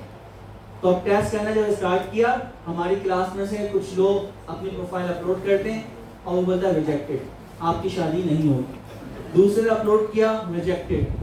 तो ये क्या हुआ? बायस डेटा। बायस का मतलब कि ड्यूरिंग ट्रेनिंग जो डेटा था सिर्फ उन पैरामीटर्स को उसने बहुत ज्यादा सीख लिया। तो उससे बचने के लिए, बायसनेस से बचने के लिए, उसके साथ हमारी जंग, हमारी हमेशा कोशिश होती है, अभी भी मशीन लर्निंग या deep learning, even generative AI भी बैकएंड के ऊपर जो डेटा दिया गया है OpenAI जिस डेटाबेस को ट्रेन कर रही है उसी को एक्सेप्ट कर रहा है।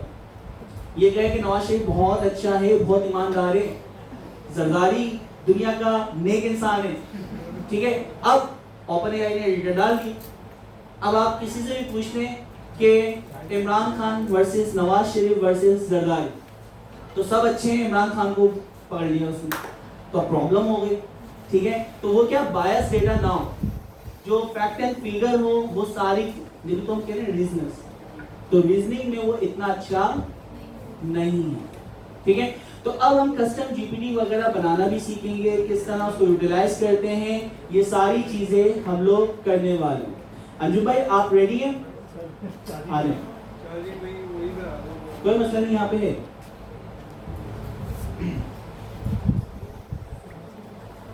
एप्लीकेशन दोस्तों आप लोग तो समझ आ रहे हैं क्या क्या एप्लीकेशंस हैं, कि हम CUI को ग्राफिकल यूजर इंटरफेस के साथ भी कंबाइन कर देंगे। हम CUI को 3D जो आपकी वीडियो सबसे पहले है, वीडियो बेस्ड कन्वर्सेशन के अंदर भी उसको यूटिलाइज कर सकते हैं। हम उसको 3D इन्वायरमेंट के साथ भी कनेक्ट कर सकते हैं, जिसमें वर्चुअल रियलिटी और ऑगमेंटेड रियलिटी शामिल है। तो ये सारी चीजें हम लोग करने वाले हैं। अब हम एक कस्टम जीपीटी बनाते हैं, और कस्टम जीपीटी बनाना कितना आसान है वो हम देखते हैं। अब शहजाद भाई को हम इंस्ट्रक्शन देते जाएंगे, वो लिखते हैं और सारी चीजें हम यहाँ पे बनाना स्टार्ट करते हैं। कस्टम जीपीटी बनाना बहुत आसान है। $20 सब्सक्रिप्शन अगर आपने ली हुई है तो आप क्या कर सकते हैं दोस्तों, कस्टम जीपीटी बना सकते हैं।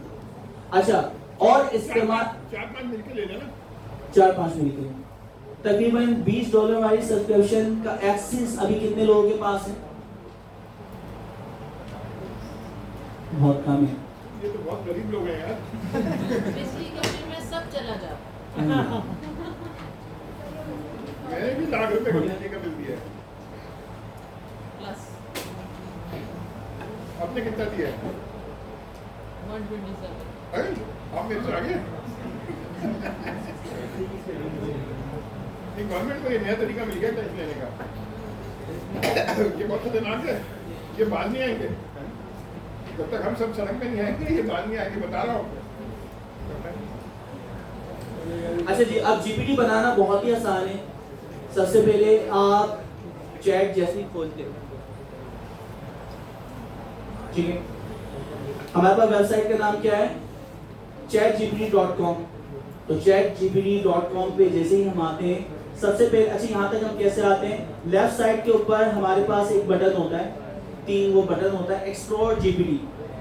तो सबसे पहले हमें क्लिक करना पड़ता है लेफ्ट साइड के ऊपर, किसके ऊपर, एक्सप्लोर जीपीटी। थोड़ा जूम करके दिखा दें ताकि आइकन ना इनके जहन में बैठ जाए।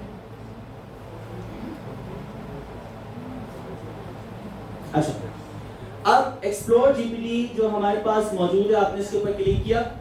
क्लिक करने के बाद जितने भी दुनिया में जीपीटी एप्लीकेशन, कस्टम जीपीटीज बने हुए हैं वो यहाँ पे अवेलेबल है, चाहे हम लोग बनाएं या जो लोगों ने बनाए हुए हैं। तो पब्लिश करने के बाद सारे के सारे जीपीटीज आपको यहाँ पे मिल जाएंगे। अच्छा, अब हम अपना जीपीटी बनाना चाह रहे हैं, तो टॉप राइट कॉर्नर पे एक बटन है क्रिएट। तो आपने जैसे क्रिएट पे क्लिक किया, अच्छा थोड़ा सा जूम आउट करें ताकि हम उसको देख सकें। देखिए आपकी स्क्रीन आपको दिख रही है।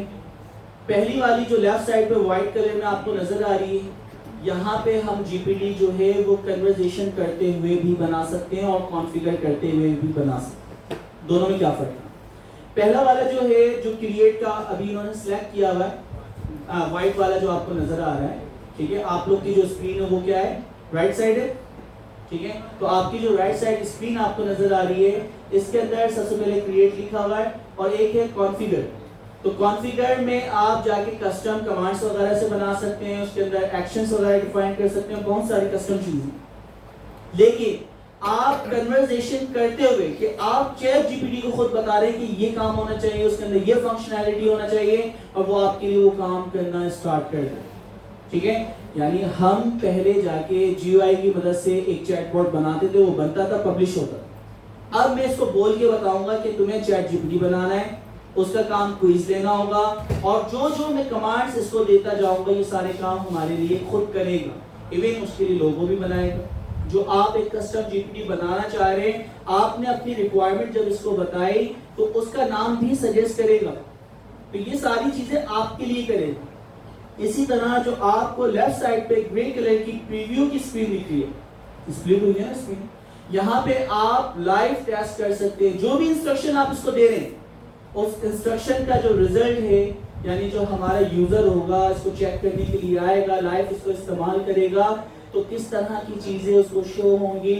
अगर आप उसकी टेस्टिंग करना चाह रहे हैं तो राइट साइड पे आपको ग्रे कलर की स्क्रीन नजर आ रही है। अच्छा, वो कलर के ऊपर ना जाइएगा क्योंकि प्रोजेक्टर की वजह से अक्सर चेंज भी हो जाती है, ठीक है। तो मुझे यहाँ जो नजर आ रहा है वो कलर में यहाँ किया। अच्छा जी, अब अंजू भाई हम चाह रहे हैं कि हमें एक जीपीटी यानी बनाना है जो कि स्टूडेंट जितने यहाँ पे बैठे हैं उनका एग्जाम या क्विज लेगा। अच्छा, जो क्विज लेगा उसके अंदर हम ये कर देते हैं कि हमने इन्हें प्रॉम्प्ट इंजीनियरिंग पढ़ाया, ठीक है। तो जितने भी वो सवालात करेगा वो प्रॉम्प्ट इंजीनियरिंग से रेलेवेंट होना चाहिए। अच्छा, अब एकदम से आप नहीं करते, आहिस्ता आहिस्ता आप इसको टास्क कर देते हैं। तो सबसे पहले हम इसको बताते हैं कि हम एक एग्जामिनेशन सिस्टम बनाना चाह रहे हैं या क्विज मैनेजमेंट सिस्टम बनाना चाह रहे हैं, ठीक है। तो अब स्टार्ट करें, माइक पे ऑन कर सकते हैं ताकि आप भी बता सकें।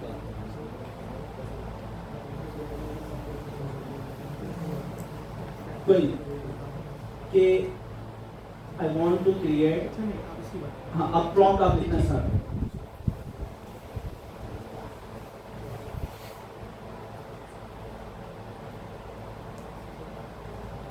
अच्छा, अब देखें आपकी जिंदगी कितनी आसान हो गई।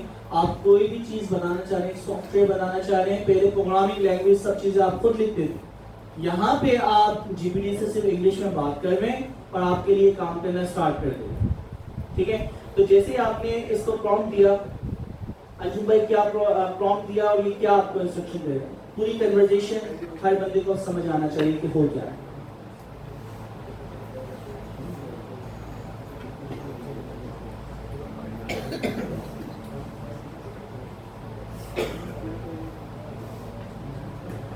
अच्छा, अंजू भाई ने सिंपल कहा कि मैं एक क्विज मैनेजमेंट सिस्टम बनाना चाह रहा हूँ या जीपीटी बनाना चाह रहा हूँ कस्टम, और वो जो बनेगा उसका सिर्फ काम होगा किस चीज का उसको एग्जाम लेना है, क्विज अटेम्प्ट करवाने हैं, प्रॉम्प्ट इंजीनियरिंग। अच्छा, अब इसने क्या किया है, क्या जवाब दे रहा है? अंजू भाई की कन्वर्सेशन आप बताते हैं। ऑन है?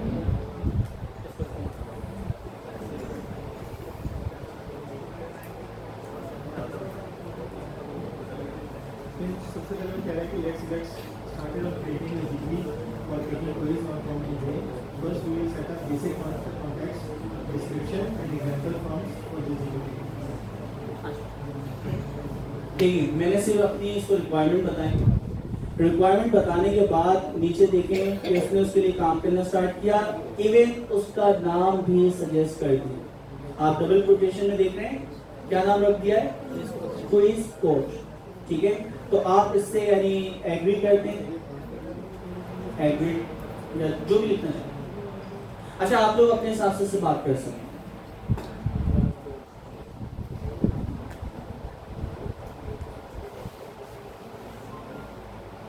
अब ये बैकएंड के ऊपर बाकायदा जो आप ये कॉन्फ़िगरेशन मैन्युअली करें कि क्विज का नाम क्या होना चाहिए, सब टाइटल क्या होना चाहिए, जितनी डिटेल उसके एक्शंस क्या होना चाहिए, तो जो चीजें मैं इसको बताता जा रहा हूँ ये बैकएंड पे जाके वो सारी चीजें प्रोग्रामिंग के जरिए सेट करते हैं। तो मैन्युअली आप फॉर्म को फिल करते हैं।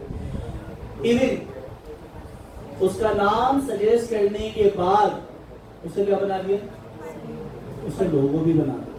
अच्छा, ये सारे आपके पास कस्टमाइजेबल है, आप जब चाहें इन नाम को, इसके लोगो को, जो चीज चेंज करना चाहें कर सकते हैं। इस लोगो के अंदर फर्दर इंप्रूवमेंट चाहते हैं तो आप फर्दर इंप्रूवमेंट भी ला सकते हैं। अच्छा, मैं चाह रहा हूँ कि पाकिस्तान में फ्लैग भी आ जाएगा, पॉसिबल है?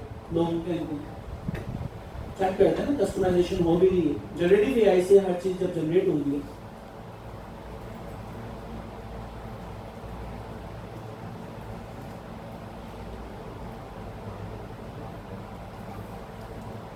डिफ्यूजन मॉडल डाली इस्तेमाल हो रहा है बैकएंड के ऊपर, ठीक है, जिसका मिडजर्नी। तो डिफ्यूजन मॉडल जो उसका ग्राफिकल विजुअलाइजेशन से काम करता है, देखें आप। इंतजार करें, ये तो इसका कमाना है, हमारा क्या कमाना है। तो लोगो भी इसने बना दिया, और खूबसूरत करना चाहें तो कर लें, मैग्नीफाइंग ग्लास लगाना चाह रहे हैं, ठीक है, या कोई भी आप चीजें लगाना चाह रहे हैं वो लगाते हैं। अच्छा, तो कहने का मकसद है कि इसने क्या किया, और ऑप्शन देखते हैं। ये तो आसान वाला काम है।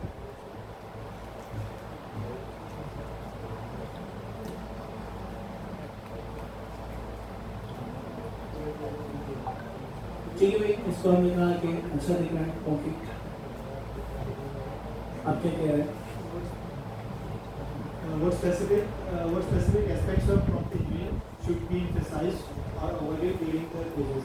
और ये पूछ रहे हैं कि जो क्विज देना है उसके अंदर क्या क्या पॉइंट्स हैं जिनमें एम्फेसाइज करना है, या क्या क्या चीज़ें जिनको हमने अवॉइड करना है।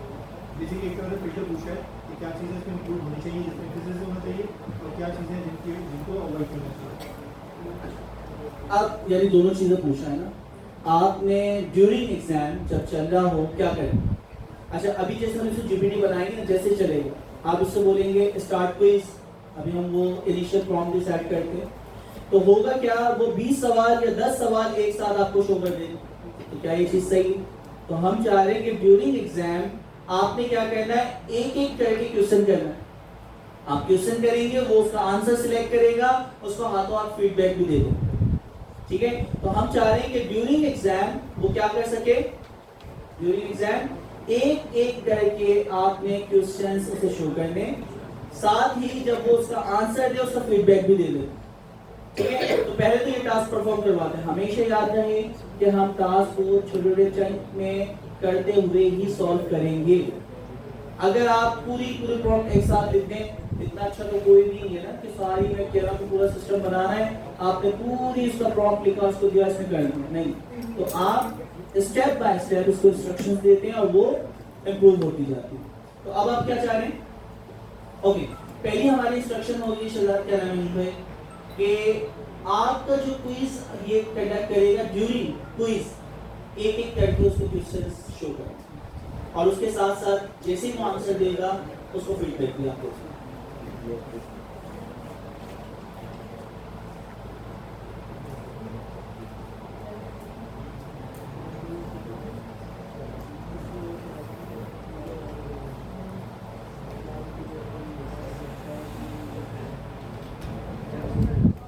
आप सब अभी क्विज भी देंगे। अच्छा, इसकी इंपॉर्टेंस का अंदाजा लगाएं कि जस्ट मैंने एक सिस्टम बनाया, कस्टम जीपीटी से $20 खर्च किए और 5000 लोगों का क्विज भी ले लिया। अच्छा, 5000 जितने भी लोग बैठे हुए पूरे पाकिस्तान में, सबके सब भी आ जाए स्केलेबिलिटी। लिमिट आप लोगों की होगी, नंबर ऑफ मैसेजेस जो करना है ChatGPT-4 के, तो लिमिट आप लोगों की होगी, लेकिन मेरे पास से जो बनाने वाला है उसको कोई पैसा खर्च नहीं होगा, ठीक है। $20 आपने खर्च करने एक दफा, लेकिन एक दफा जीपीटी बनाया, तमाम लोग पाकिस्तान से आके क्विज देते हैं, और हर बंदे के पास हर एक जो क्वेश्चन जनरेटिव एआई से जनरेट हो रहा है, इसका मतलब है 4 लोग एक साथ बैठ के भी एग्जाम दे रहे हैं, हर बंदे के पास आपके सवालात यूनिक आ रहे होंगे, या तो वही सवाल होगा, कॉन्टेक्स्ट वही होगा, लेकिन उसका पूछने का तरीका अलग होगा, ठीक है। तो अंजुम भाई क्या किया, अभी आपने क्या लिखा? मैंने सिर्फ तो जो एम्फसाइज किए ये क्वेश्चन एक और ये है कि वर्ड क्वेश्चन, और दूसरा ये जैसे ही आंसर दिया जाए उसको वैलिडेट कर दें कि राइट है रॉन्ग है। उसके अलावा मैंने उसको रिस्ट्रिक्ट किया है कि कोई और क्वेश्चन अगर यूजर पूछे तो उसका तुमने जवाब नहीं देना, और अगर यूजर पूछे कि सर जवाब असिस्ट करो तो तुमने वो भी नहीं। नॉर्मली होता है कि लोग जो है इसको इस तरीके से यूटिलाइज कर रहे होते हैं। परफेक्ट, तो ये कर। अच्छा, अब देखो ये सारे ना कॉन्फ़िगरेशंस हमारे सेट कर हैं। याद रखिए कि जितनी रिस्ट्रिक्शंस वगैरह हम लोग लिखते हैं ये आपके सिस्टम इंस्ट्रक्शंस होती है। हमने कहा ना कि प्रॉम्प्ट जो होते हैं 2 टाइप के, या तो वो यूजर प्रॉम्प्ट करेगा या वो सिस्टम प्रॉम्प्ट होता है। सिस्टम का मतलब है ChatGPT बैकएंड पे जब चलेगा तो वो किस तरह बिहेव करेगा, उसका जो पर्सोना है, उसका जो रोल है, उसकी जितनी इंस्ट्रक्शन जो उसको फॉलो करती है वो कहाँ लिखना पड़ती है, सिस्टम के रोल में, या सिस्टम के। अभी हम देखते हैं सिस्टम का ऑप्शन आता भी था, तो ये मैनुअली जाके मुझे सेट करना पड़ती, इसने हमारे लिए वो चीजें सेट कर दी।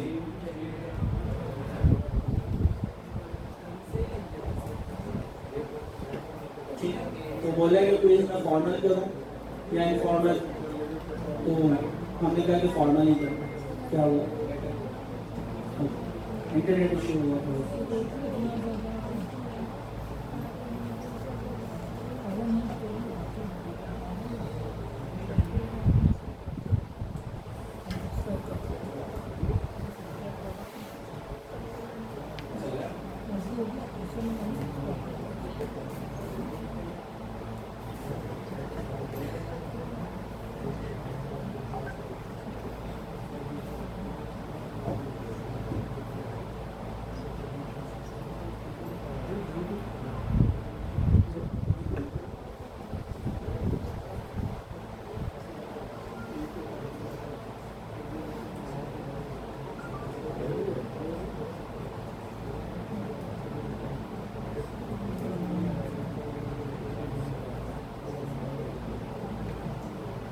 अच्छा, एक अच्छी बात है क्योंकि हम जो भी काम करते हैं हाथों हाथ इंस्ट्रक्शन सर्वर पे प्रोसेस करता है तो सारा काम सर्वर में सेव होना चाहिए, ठीक है, तो सेव ही होगा।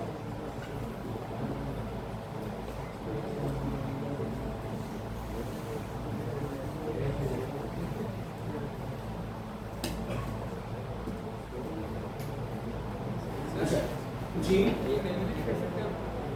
जी बिल्कुल कर सकते हैं। ये सारी में बताया ना कि यूजर जो आपके पास सिस्टम इंस्ट्रक्शंस है तो वो सबसे ज़्यादा इम्पोर्टेंट है। जीपीडी या कस्टम जीपीडी जिस तरह आपको बिहेव करेगा, जिस तरह आपको रिस्पॉन्स करेगा, वो क्या इंस्ट्रक्शन है वो सारी की सारी सिस्टम इंस्ट्रक्शन में जाती है। एक एक करके सवाल शो करना है, ड्यूरिंग कोई सवाल करे दूसरे आपको जवाब नहीं देने, दूसरे कॉन्टेक्स्ट में नहीं जाना, उसी कॉन्टेक्स्ट में लेके सिर्फ आपने सवाल पूछना जवाब पूछना, इससे हटके कोई और बात ही नहीं करनी, ठीक है। तो वो नॉर्मल आपकी कन्वर्सेशन नहीं होना चाहिए, वो एग्जामिनर के तौर पे आपका से सवाल करो जवाब दो, आपको जवाब भी पता है बोलो मुझे नहीं पता। अभी वो पूछ रहे हैं कि इसको रिफाइन करना है या इसको ट्राई करना है, तो चलिए एक बार ट्राई कर लेते हैं बिकॉज लाइक बहुत बड़ी चीज़ बनाने से निकल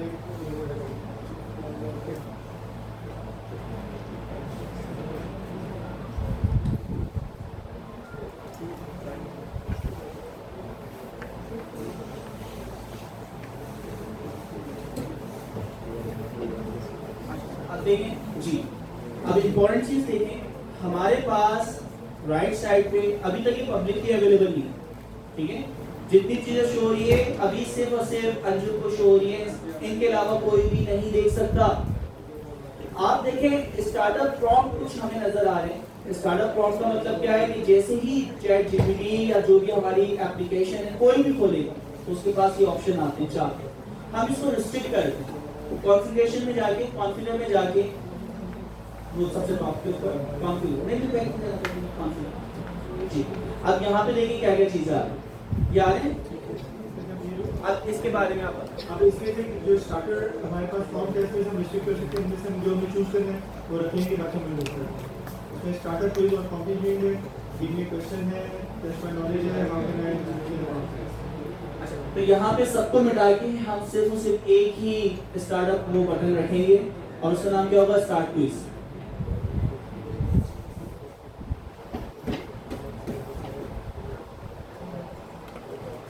ठीक है, हो गया स्टार्ट। अच्छा, अभी तक ये जो हमने बनाया है हम इसको पब्लिक कर देते हैं, तो हम क्या करते हैं सबसे पहले क्रिएट के ऊपर ये क्रिएट कर देगा, क्या क्या ऑप्शन आते हैं लेट्स। अब ऑप्शन देखिए, ओनली मी या फिर जीपीटी स्टोर पे रखना है, या आप लिंक के जरिए पर्टिकुलर लोगों के साथ शेयर करना चाह रहे हैं, तो हम इसको कहाँ पे रखना चाह रहे हैं, जीपीटी स्टोर। तो जीपीटी स्टोर पे कर दें। कैटेगरी एजुकेशन मैंने खुद ब खुद सिलेक्ट कर लिया, उसमें बिल्कुल परफेक्ट है।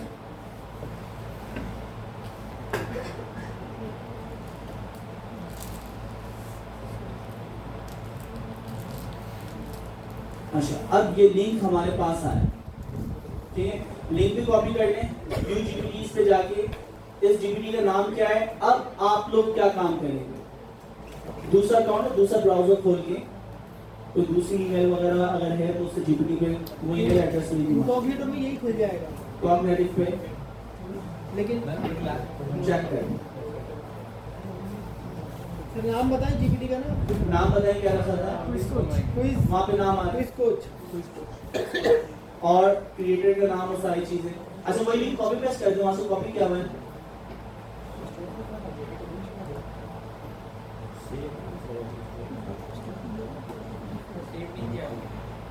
सेट किया था? सर इंटरनेट नहीं चल रहा, इंटरनेट नहीं आ रहा, आ गया ना? ठीक है, अब आप सब क्या करें ताकि हाथों का हाथ असेसमेंट भी हो जाए, वो चेक भी हो जाए, व्यू जीपीटी पे देखें मेरा क्या आ रहा है। ठीक है, ये स्टार्ट हो गया। क्या नाम है, किस तरह शो होगा? अच्छा, आपने जाना है एक्सप्लोर जीपीटीज पे। ठीक है, क्लिक करें। अच्छा, ये तो हमने मिल गया ना। इमेज कैसे सर्च करना वो बताएं। एक्सप्लोर जीपीटी पे जाएं। आप लोग ने जो प्रोसेस करेंगे और यहाँ पे क्या लिखेंगे, क्विज वॉच।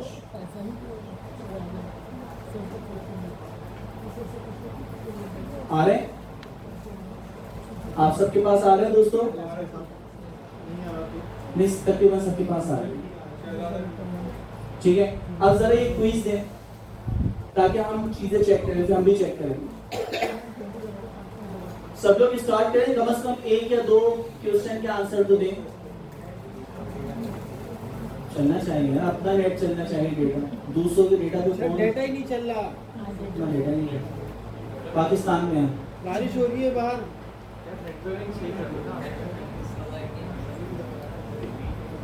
गवर्नमेंट कह रही है कि आप लोग उनके खिलाफ बुराइयां करते हैं तो वर्ष है। तो उन्होंने बंद कर दिए हैं। उन्होंने बंद कर दिया। आप लोग करते हैं ना बुराइयां? सब 10 अरब का डलवाया ना पर दुनिया जा रही है आगे, पाकिस्तान जा रहा है। हम 10 अरब ये बोल रहे तो नहीं बोल रहे। अच्छा जी, देखिए आप लोग के पास क्वेश्चन नंबर 1 आ गया। किस किस के पास स्टार्ट हो गया? कम से कम फीडबैक तो 4 से 5 लोग हैं ना, तो यूज केस हमारे पास बन रहा है ना कि हम टेस्टिंग कर रहे हैं, चेक कर रहे हैं। 2 क्वेश्चन के आंसर दें। अच्छा, फिर हम मैच करते हैं क्या क्वेश्चन नंबर 1 जो अंजुम के पास आ रहा है, क्या वही क्वेश्चन आपके पास आ रहा है? थोड़ा जूम करिएगा ताकि ये देख सकें।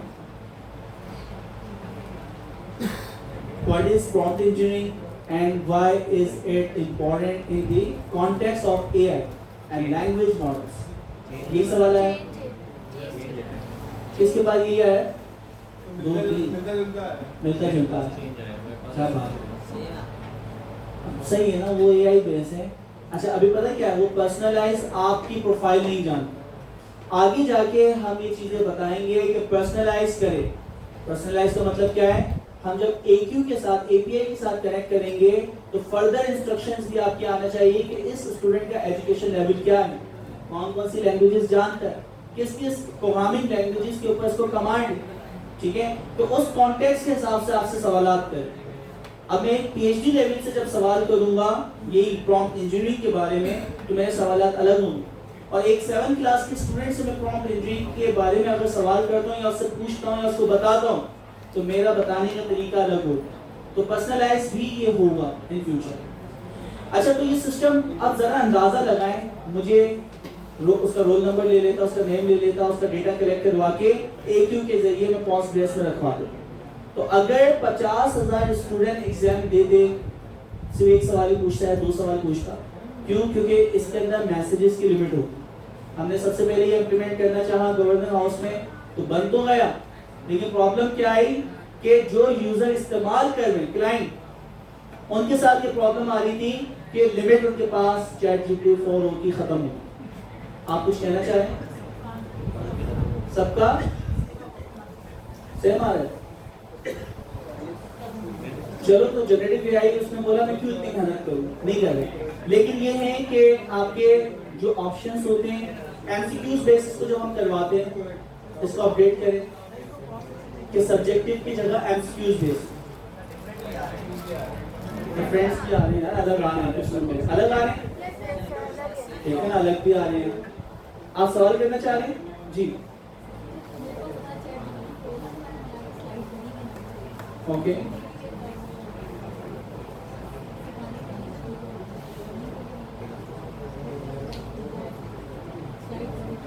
अच्छा आप नहीं बनाया, वो भी चेक करते हैं। पहले ये कस्टम बना लें, तो आपके भी चेक करें जो आपने बनाया।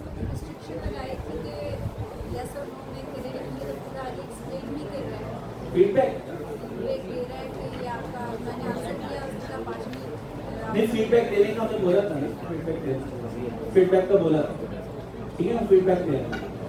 अच्छा दोस्तों, यहाँ तक हो गया। अब थोड़ी सी चीजें कॉन्सेंट्रेशन में अगर आप देखें, इसको अपडेट कर दें एक दफा ताकि आप लोग के पास आ जाए।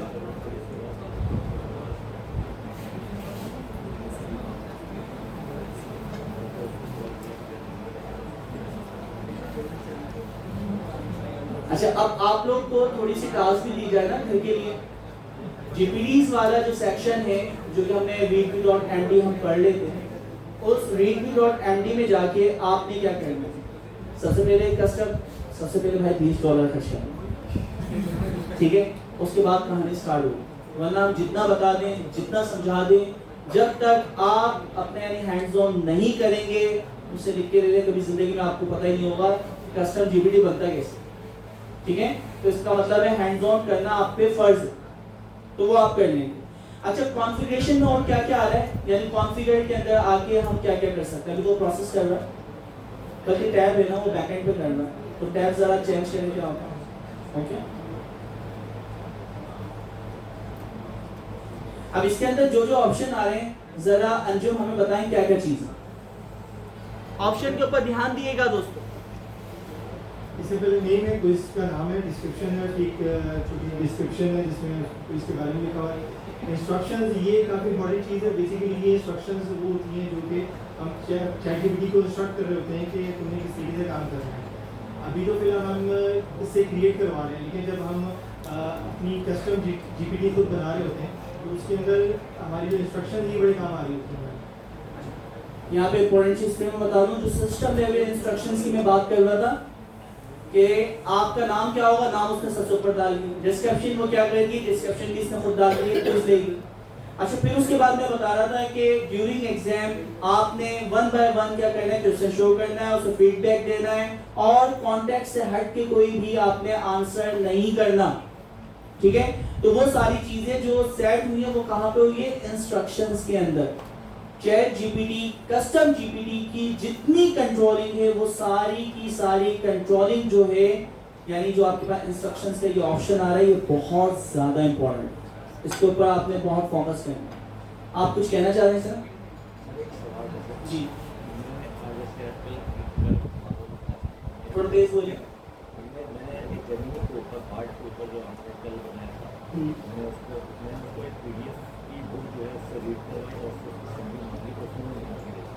यहाँ मैं अगर इसको कोई बुक का PDF दूँ और उसको बोलूँ कि इसी में से जो है वो आपने बनाना है, तो क्या उसमें एक कर उसमें आ रहा है अपलोड फाइल का, हाँ, क्या वहाँ से करके मैं कर सकता हूँ उसको, कि वो उसी बुक को रीड करके उसी बुक को दूसरा बना सकता। सही। अच्छा, जो रेग वाला कॉन्सेप्ट हम बनाते थे ना, रेग एप्लीकेशन, रेग का मतलब क्या था, रिट्रीवल ऑगमेंट जनरेशन, ठीक है। तो आपकी एम्बेडिंग के जरिए जो भी आप फाइल अपलोड करते थे उसे वो अपने पास सेव करता था और प्रॉम्प्ट में सिर्फ वही चीज लेके जाता था। लाइक 5 लाख पेजेस में से पेज नंबर 2 आपके काम का है, तो रेग के जरिए वही निकालते। जिस तरह आप कह रहे हैं कि आपकी किताब में से ही आपको जवाब दिए जाएं, तो अंजुम जरा दिखाएं फाइल्स का ऑप्शन का है। अपलोड फाइल्स है, ये अपलोड फाइल्स है। यहाँ पे आपकी जो भी फाइल है जिसके अंदर डेटा हो सकता है, कुछ भी हो सकता है, यहाँ पे अपलोड कर सकते हैं। एक मैंने जीपीटी बनाई थी बहुत छोटी सी, जिसके अंदर मैंने अपनी कंपनी का जो भी डाटा जिसको मैं जीपीटी यूटिलाइज करवाना चाह रहा था, तो मैंने फाइल के अंदर डाल के एक एक्सेल फाइल में उसको मैंने टैबलो फॉर्म में डाल के अपलोड कर दिया था। इंस्ट्रक्शन में मैंने इंस्ट्रक्शन दे दी थी, तो सिंपली जो है वो मैंने आधे घंटे के अंदर जीपीटी। अच्छा, तो आप वाला काम, जैसे कि हमने एक प्रोजेक्ट है आपके पास PIC FAQs, तो FAQs जो हैं आपने क्या किया कि हमारे जो गिटहब है, गिटहब को PDF में कन्वर्ट कर दिया पूरा का पूरा, उसके अंदर जितनी भी फाइल्स थी। फिर उसके बाद हम क्या करते हैं, हमारी जो वेबसाइट है उस वेबसाइट पे जो भी कोर्स आउटलाइन जितनी डिटेल है उसको भी PDF में आप कन्वर्ट कर लें। वो सारी इंफॉर्मेशन आप किसको देंगे, PDF आ गई, उस PDF को डाउनलोड करें। सबसे पहला काम है कि आप अपनी वेबसाइट को PDF में कन्वर्ट करें। PDF में कन्वर्ट करने के बाद जब PDF फाइल आपके पास आ गई तो कॉन्फ़िगर में जाके वो PDF फाइल अपलोड कर दें और इंस्ट्रक्शंस के अंदर जाके आप उसको इंस्ट्रक्ट कर दें कि सिर्फ और सिर्फ आपने जो भी आंसर देने इस फाइल में से ही दें। अगर वो आंसर इसमें अवेलेबल है तो आप जवाब दें, हेलुसिनेशन करने की ज़रूरत नहीं है या कहीं और जाके सर्च करने की ज़रूरत नहीं। तो आपका जो रेग वाला काम है वो काम इससे होगा। कोई PDF, अच्छा नहीं, अभी तो खैर हमने एक क्विज बेस बनाया है, FAQs बेस हम एप्लीकेशन बनाएंगे, वो भी बहुत आसान है, ठीक है।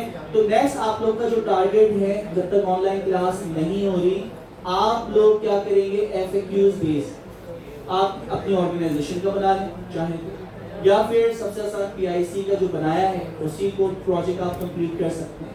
तो काम कुछ नहीं करना, जो भी आपके पास इंफॉर्मेशन है उस इंफॉर्मेशन को आप PDF में कन्वर्ट करके इस्तेमाल करें, ठीक है। तो मुझे बताएं, कस्टम GPT अभी तक जो हमने सीखा वो बहुत आसान है, ये बच्चों वाला काम था, यूजर इंटरफेस इस्तेमाल किया, लिख लिख के कन्वर्सेशन की, उसने काम कर लिया। नेक्स्ट वाला जो पोर्शन है वो पोर्शन है AQ के साथ कनेक्ट करना। हम अपनी API बनाएंगे फास्ट API के जरिए और उस API को हम कनेक्ट करेंगे कस्टम GPT के साथ। अच्छा, हमारी क्लास में किस किस ने ये वाला काम कर दिया है, AQ को CUI के साथ कनेक्ट कर दिया है? 3-4 लोग, ठीक है। तो नेक्स्ट क्लास जब हम स्टार्ट करेंगे, सबसे पहले अभी आपने इनका प्रोजेक्ट देखा ना, कस्टम GPT पे जाके ही इन्होंने चीजें मांगी, वो चीजें मिली, प्रोसेस हुआ और बैकएंड के ऊपर डेटाबेस में वो डेटा भी सेव हो गया, ठीक है। तो ये क्या था, AQ के साथ कनेक्टिविटी। तो वो किस तरह करते हैं, तो कुछ हम डेमो देखेंगे, आप लोग कोशिश करके आएंगे और नेक्स्ट क्लास में हम लोग ये करने वाले हैं, ठीक है दोस्तों। जज़ाकल्लाह, आप लोग इतनी देर सुन सकते हैं यार, 3 घंटे